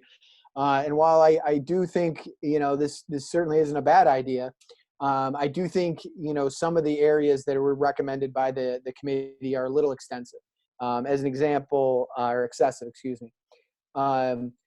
The street I live on, L Street from 4th to 5th, it's a very wide street. I've walked down it several times. Unfortunately, I've had to be out doing these, donation drive pickups.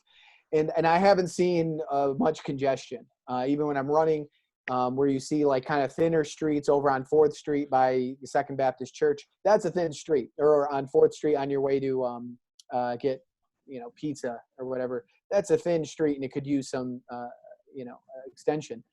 But I don't think that particular street needs it. I think the bigger, if we were going to remove some parking around the Safeway on 5th Street, maybe a couple spaces right in front, that could make sense. But I haven't seen the issue yet, and nobody's been bringing it to my attention like some of the other streets in my district. Also, I don't have the streets in front of me. Was it on K Street, between L Street, 4th and 5th, and then the east side of 5th Street. Okay, so that was it. All right. And so I guess if we were going to do anything, maybe a parking spot on L Street closest to Safeway, and maybe a couple parking spots on 5th Street closest to Safeway. But I think the whole street might be a little excessive. Okay. Commissioner Rogers? Can you mute yourself? The Walmart's in your area. Okay. Okay. No, I have no comment on it. Do you think it's needed or no? I think it's needed, but I'm undecided on it. We need parking more than we need bike lanes. No, but this is about adding more space on the sidewalks around the Walmart for Yeah. social distancing. Do you feel that is needed around the Walmart, or do you think it's unnecessary? I feel that it's needed Okay, so all right. around the Walmart area. I thought we were still on L Street with the Safeway.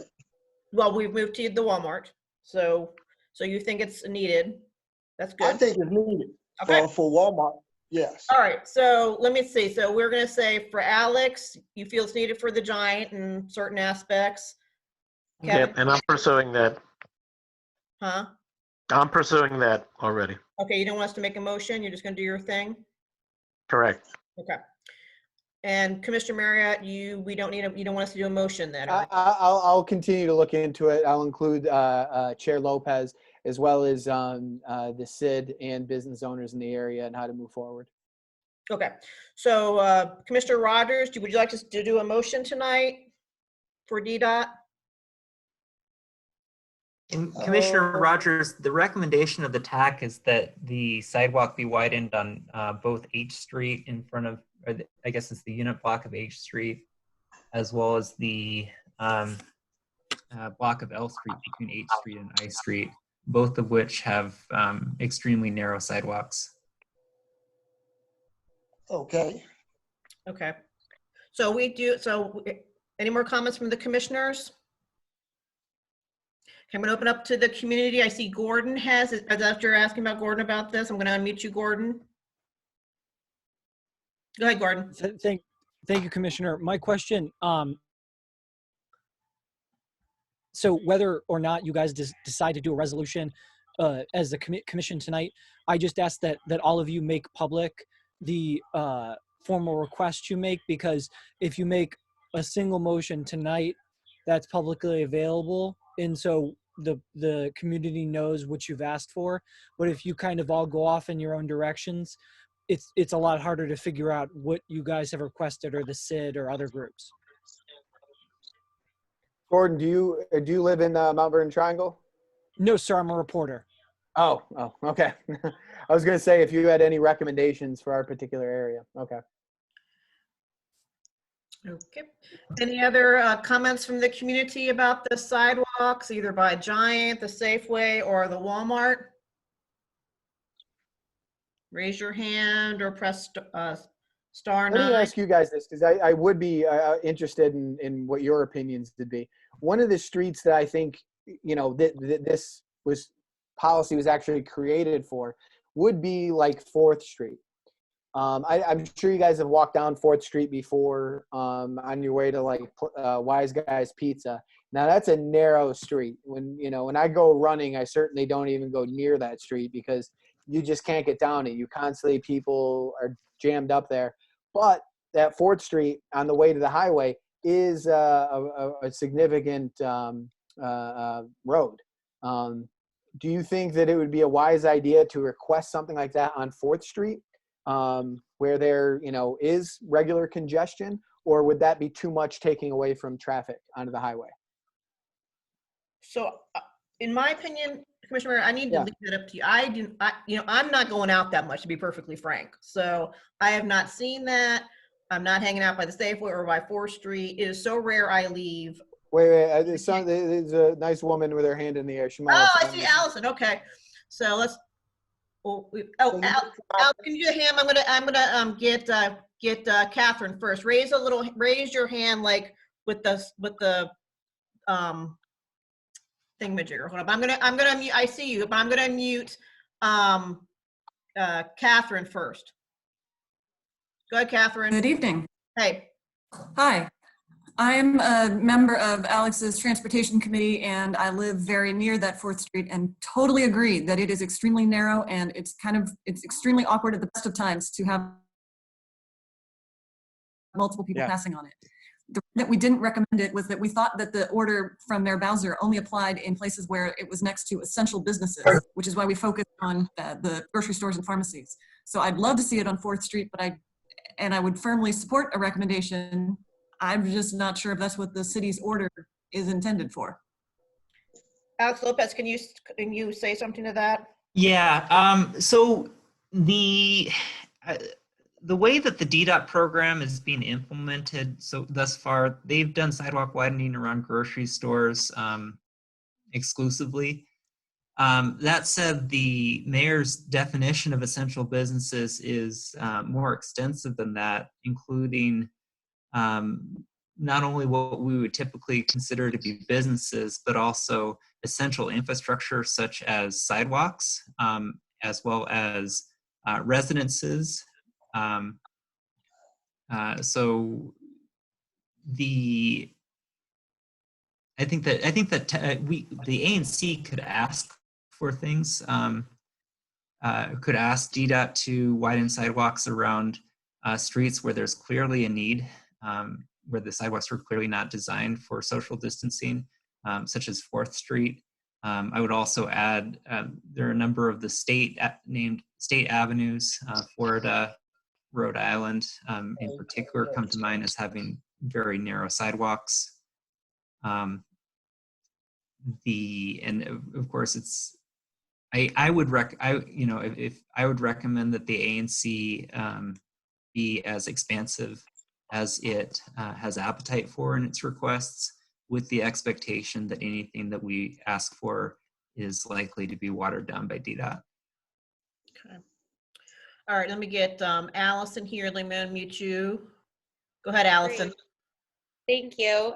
Yeah, so I live right on 4th Street, and I also work in the public health field, and I really strongly support widening the spaces on 4th Street. That sidewalk is super narrow, and I'm constantly having to go into the street to try to avoid people walking on the sidewalks, and so I think it would be really great for ANC to look into requesting it. Okay, great. Thank you, Allison. All right, any other community questions? Raise your hand or press *9. Nope. Well, listen, I don't know about the Safeway, and I'll look into that, but I would be comfortable making a motion, ANC 6E, support a request to DDOT to widen the street on 4th Street, or widen the sidewalk on 4th Street. All right, so why don't we leave it then for that we'll do that one for 4th Street, and then around the Walmart for Commissioner Rogers' area, and then we're not going to take any action for. We're not going to take no action today on it. No, we can on the Walmart. Oh, we can? Yep. Isn't that what you prefer? Yeah, I motion to support. Okay. ANC. So let's. Okay, so let's do ANC support. Okay, hold on a second, Commissioner Rogers. So nothing for you, right, Commissioner Padro? No, like I said, my issue is that I want to make sure that DDOT is actually going to widen it sufficiently to make it useful, not just, put Jersey barriers up 4 feet away.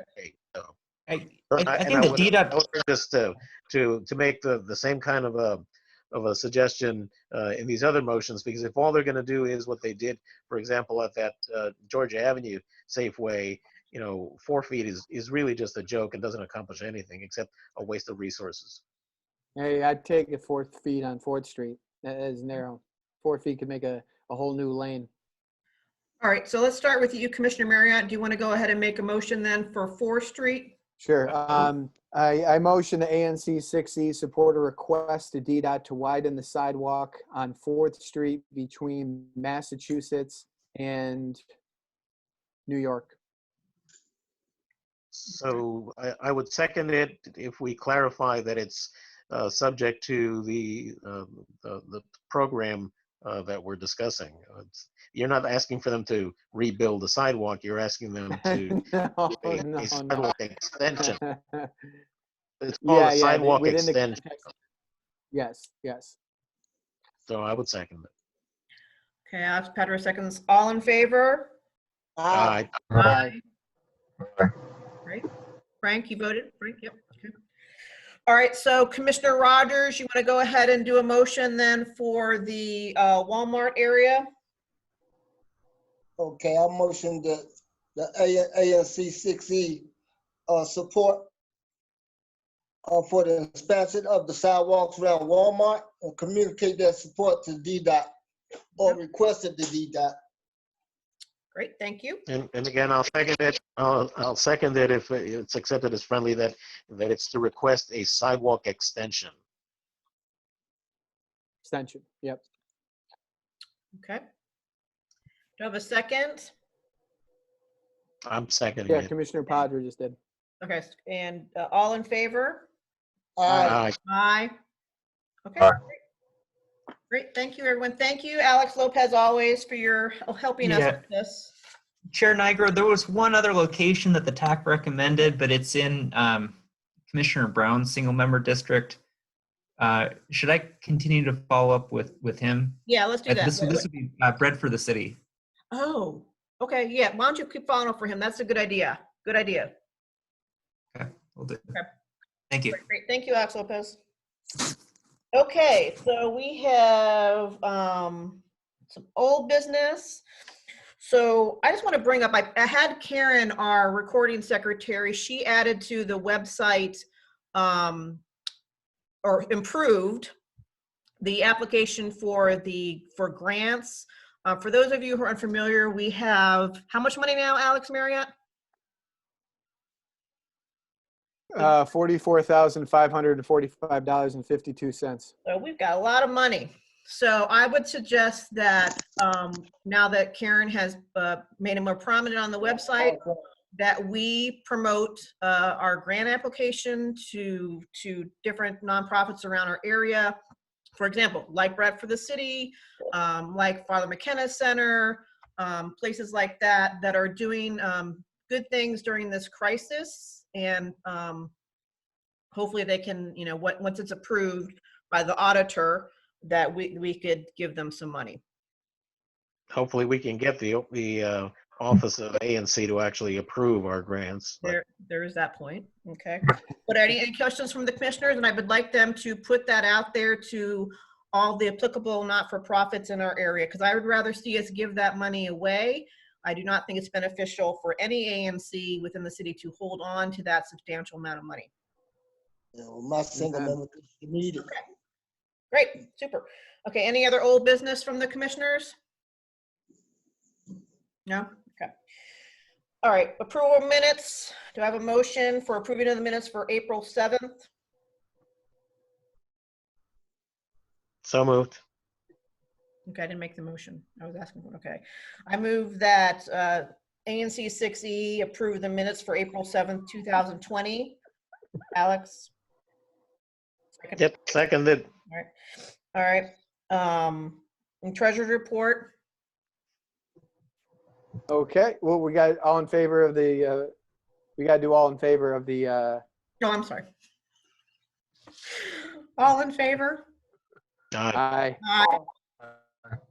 All right. All right, ANC 6E has current balance of $44,545.52. No checks were cashed during that period. As a side note, Rochelle, we got to try to find a way to meet up so I can get you to sign some stuff for Karen. I would like to make a motion. The ANC 6E support a $250 expenditure to go to Karen Yela for her website and minute-taking services. Seconded. And you know what? Oh, I'm sorry. All in favor? Aye. Aye. Aye. And What else we got? I forgot my receipt up for this meeting, so I'll catch that next time. Okay. Okay, I have it, but I totally forgot to pull it down. Okay, any other things, Alex Marriott? No, that's it. Okay, great. Did you want to bring up what we talked about on the phone call a little bit, or no? What do you Remember mean? about the money, getting our allotment? No? Oh, I mean, I'm still, I've been exchanging emails with Gottlieb. As soon as I get the updated, spreadsheet, I'll send you guys the quarterly report. I think we have 2 that are due for approval. Okay, great. Okay, any other questions from the commissioners concerning Commissioner Marriott's information? No. No. Okay, great. All right. Next, we're going to go to announcements. Do any of the commissioners have announcements? No. Only announcement is just reminding everyone, if you haven't already completed the census, it's very important that everyone in the district respond to the census. Not only is it legally required, but also it's very important that we have the most accurate count as possible so that we can maximize the amount of support that we get from the federal government. So we got to get our share of our tax dollars, and we need to encourage everyone to complete the census. You can do it on the phone, you can do it by mail, you can do it online. You've got lots of different ways you can do it, but just make sure to do it. Okay. I'm going to announce, see if there's any announcements from the community that's here on the line. Raise your hand. Oh, I see. Oh, I'm sorry. There's Michaela. Go ahead, Michaela. Hi, thank you, Commissioner Nigro. My name is Michaela Farrell. I'm one of the Ward 6 Community Outreach Specialists in the Office of Community Relations and Services. I have a few announcements relating to the district's response to COVID-19. First, I just want to remind everyone that the hub for information on how the district is responding to COVID-19 is coronavirus.dc.gov. The first announcement, I want to encourage you all to participate in our Reopen DC survey. The Reopen DC advisory group is really tasked with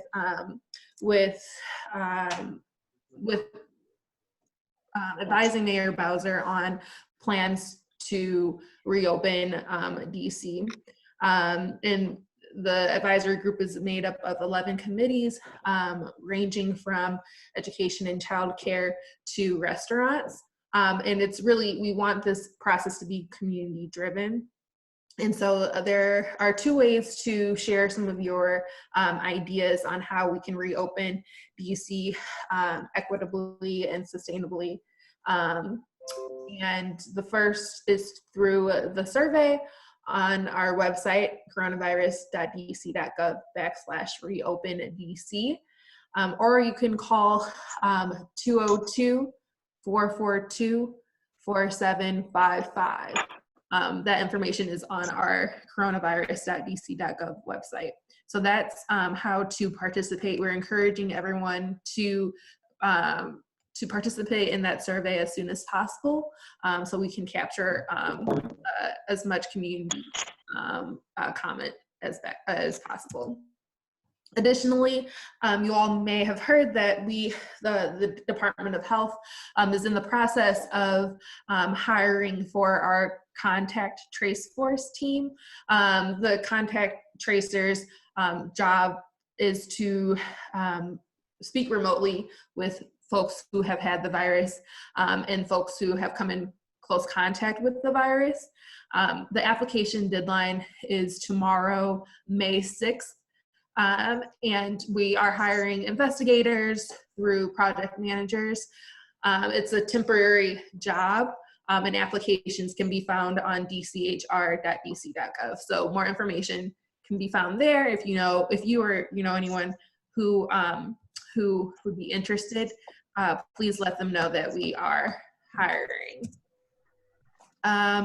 Additionally, I know we have received some questions about the Small Business Microgrant Program. DMPED, the Deputy Mayor's Office for Planning and Economic Development, began notifying awardees of that microgrant last week. And those notifications will continue to be made through May 8th. And then lastly, today, the Mayor Bowser and Serve DC announced grant funding for local nonprofits that support volunteerism. And so Serve DC has a total of $75,000 in sub-grant awards. The fund is funded by CNCS, the Corporation for National Community Service.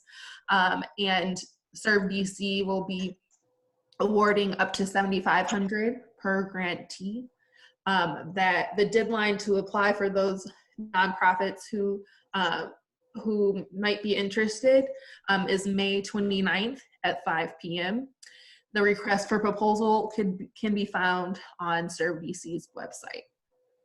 Again, my name is Michaela Farrell. If you have any specific one-off questions about the district's response to COVID-19 or really any district agency, feel free to give me a call or shoot me an email. My telephone number is 202-538-1241. That's 202-538-1241. Thanks. Thanks, Michaela. Is Naomi Mitchell on the call? Raise your hand or press *9 from Charles Allen's office. No, I don't see it. Okay, I don't see her. So any other community member that has an announcement to make? Oh, there's Jamal. Okay, let me unmute you. Go ahead, Jamal. Yes, good morning or good evening, everyone. Can you hear me, Commissioner? Yep. Okay, perfect. Thank you, and I'll be brief. First, I want to thank you to Commissioner Rogers. We've been, as you guys know, earlier in the year, we started, earlier in March, we started work on our Capital Grid project, which is a 10-mile transmission line work that we'll be doing throughout the city, we got approved, but we started work around our Mount Vernon Triangle substation area around First and K, installing manholes. And Commissioner Rogers contacted us with some community concerns, and we went back and addressed them as far as some rodent abatement, and also dealing with some vibrations, and we're currently monitoring those issues. But I wanted to make an announcement. I don't have the date yet, but we'll be making an announcement this week about a community meeting to give the community an update about the Capital Grid project in the Mount Vernon area. So please stay tuned to that. We'll let the commissioners know, as well as community stakeholders this week, about the upcoming meeting, where we'll have a brief presentation, but also allow for Q&A with recent updates. As you can imagine, with COVID-19 and the current pandemic and our coordination with DDOT, we wanted to provide the community with updates about this project. And lastly, we also introduced, and you guys might have seen, PEPCO, we're doing a reduced energy pledge, which has started. And this is as part of a unit effort with more than 20 environmental businesses and community groups to launch a new initiative to educate district residents on ways they can use energy more efficiently, especially since so many folks are working from home. And this PEPCO is also partnered with the Department of Environment and Sustainable Energy Utility Partners. And it's called the Take a Pledge, and it's going to be, you can take this pledge at www.reduceenergyuse.com. And any DC resident at least 18 years old or older can take the pledge. And we're collecting pledges by signing up by July 7th. And the way one of the winners, and we have a whole hashtag with @ReduceEnergyDC. The winners of, and it will be randomly drawn from each category, will receive up to $300 in credit towards a bill, PEPCO bill. Or if you're not a PEPCO customer, you can give a gift of energy to assign $300 credit to a friend, or donating to a nonprofit of your choice. So this is a campaign that we're trying to, we're really kicking off. And just as we're in a unique time now, more folks are home, more people are using energy, and finding out ways to not only in the summer times, as people are using more energy, how to not only see how they're using it, but also inform them how to better use it, and where we can not only reduce energy, but also reduce the carbon footprint. And that concludes it, unless there's any more questions. Sounds good. Thank you. Any other community announcements before we close the meeting? Raise your hand. I don't see any. Okay. So I move that we adjourn this meeting, and our next meeting will be Tuesday, June 2nd. Seconded. All in favor? Aye. Aye. I see you, John Shaw. Okay, the meeting has, thank you very much, everyone. I'm going to unmute John Shaw. He's going to talk. He's probably going to yell at me. All right, thank you, everyone, for coming. I want to thank Ed and Marcus my co-hosts, because they're fantastic. Thanks, guys. Thanks, Ed and Marcus. You guys are awesome. Thank you, commissioners. Thank you. Good night. Bye, guys. Thanks, Bye. everyone. Bye, John. Counted down on. John, I'm gonna put you on next month. Did you get my email? Did you get my email? I got your email. We're gonna put you on next month. It took me half of the meeting to work this thing. Well, I'm glad you got it, Commissioner Rogers. All right, John, so I'll communicate with you, okay? My phone wouldn't act right. Okay. But, okay, Kevin, we're gonna have to practice. Yeah, well, I'm gonna get a computer right, because they ain't gonna never make a phone that work right. Okay, we'll practice. I see you, Ray. Did you have something to say? Hi, Ray. All right. Have a good one. Okay, I see you. Beautiful meeting. Beautiful meeting. Oh, I'm glad you liked it. Thank you. Thank you. Thank you. It's I see Lucy on. She's still on. Hi. How are you? I'm good. I'm tired. Well, me too. Excellent meeting. I'm glad I got to get on. I'm glad. I see my wonderful co-hosts Marcus and Ed. I could not do that without them, let me tell you. Excellent. So I'm glad you enjoyed it. And you know, I'll have to say, so with the grant, I want you guys to apply at the Tabernacle. Okay. All right, so I'll email you that because I think it'd be well, certainly it'd be beneficial. There's no doubt about that. So sure. Thank you so much. All right. Okay, everyone else, I'm going to end the meeting. Thank you, Alvin. Bye, everyone. We'll see you next month for this exciting event.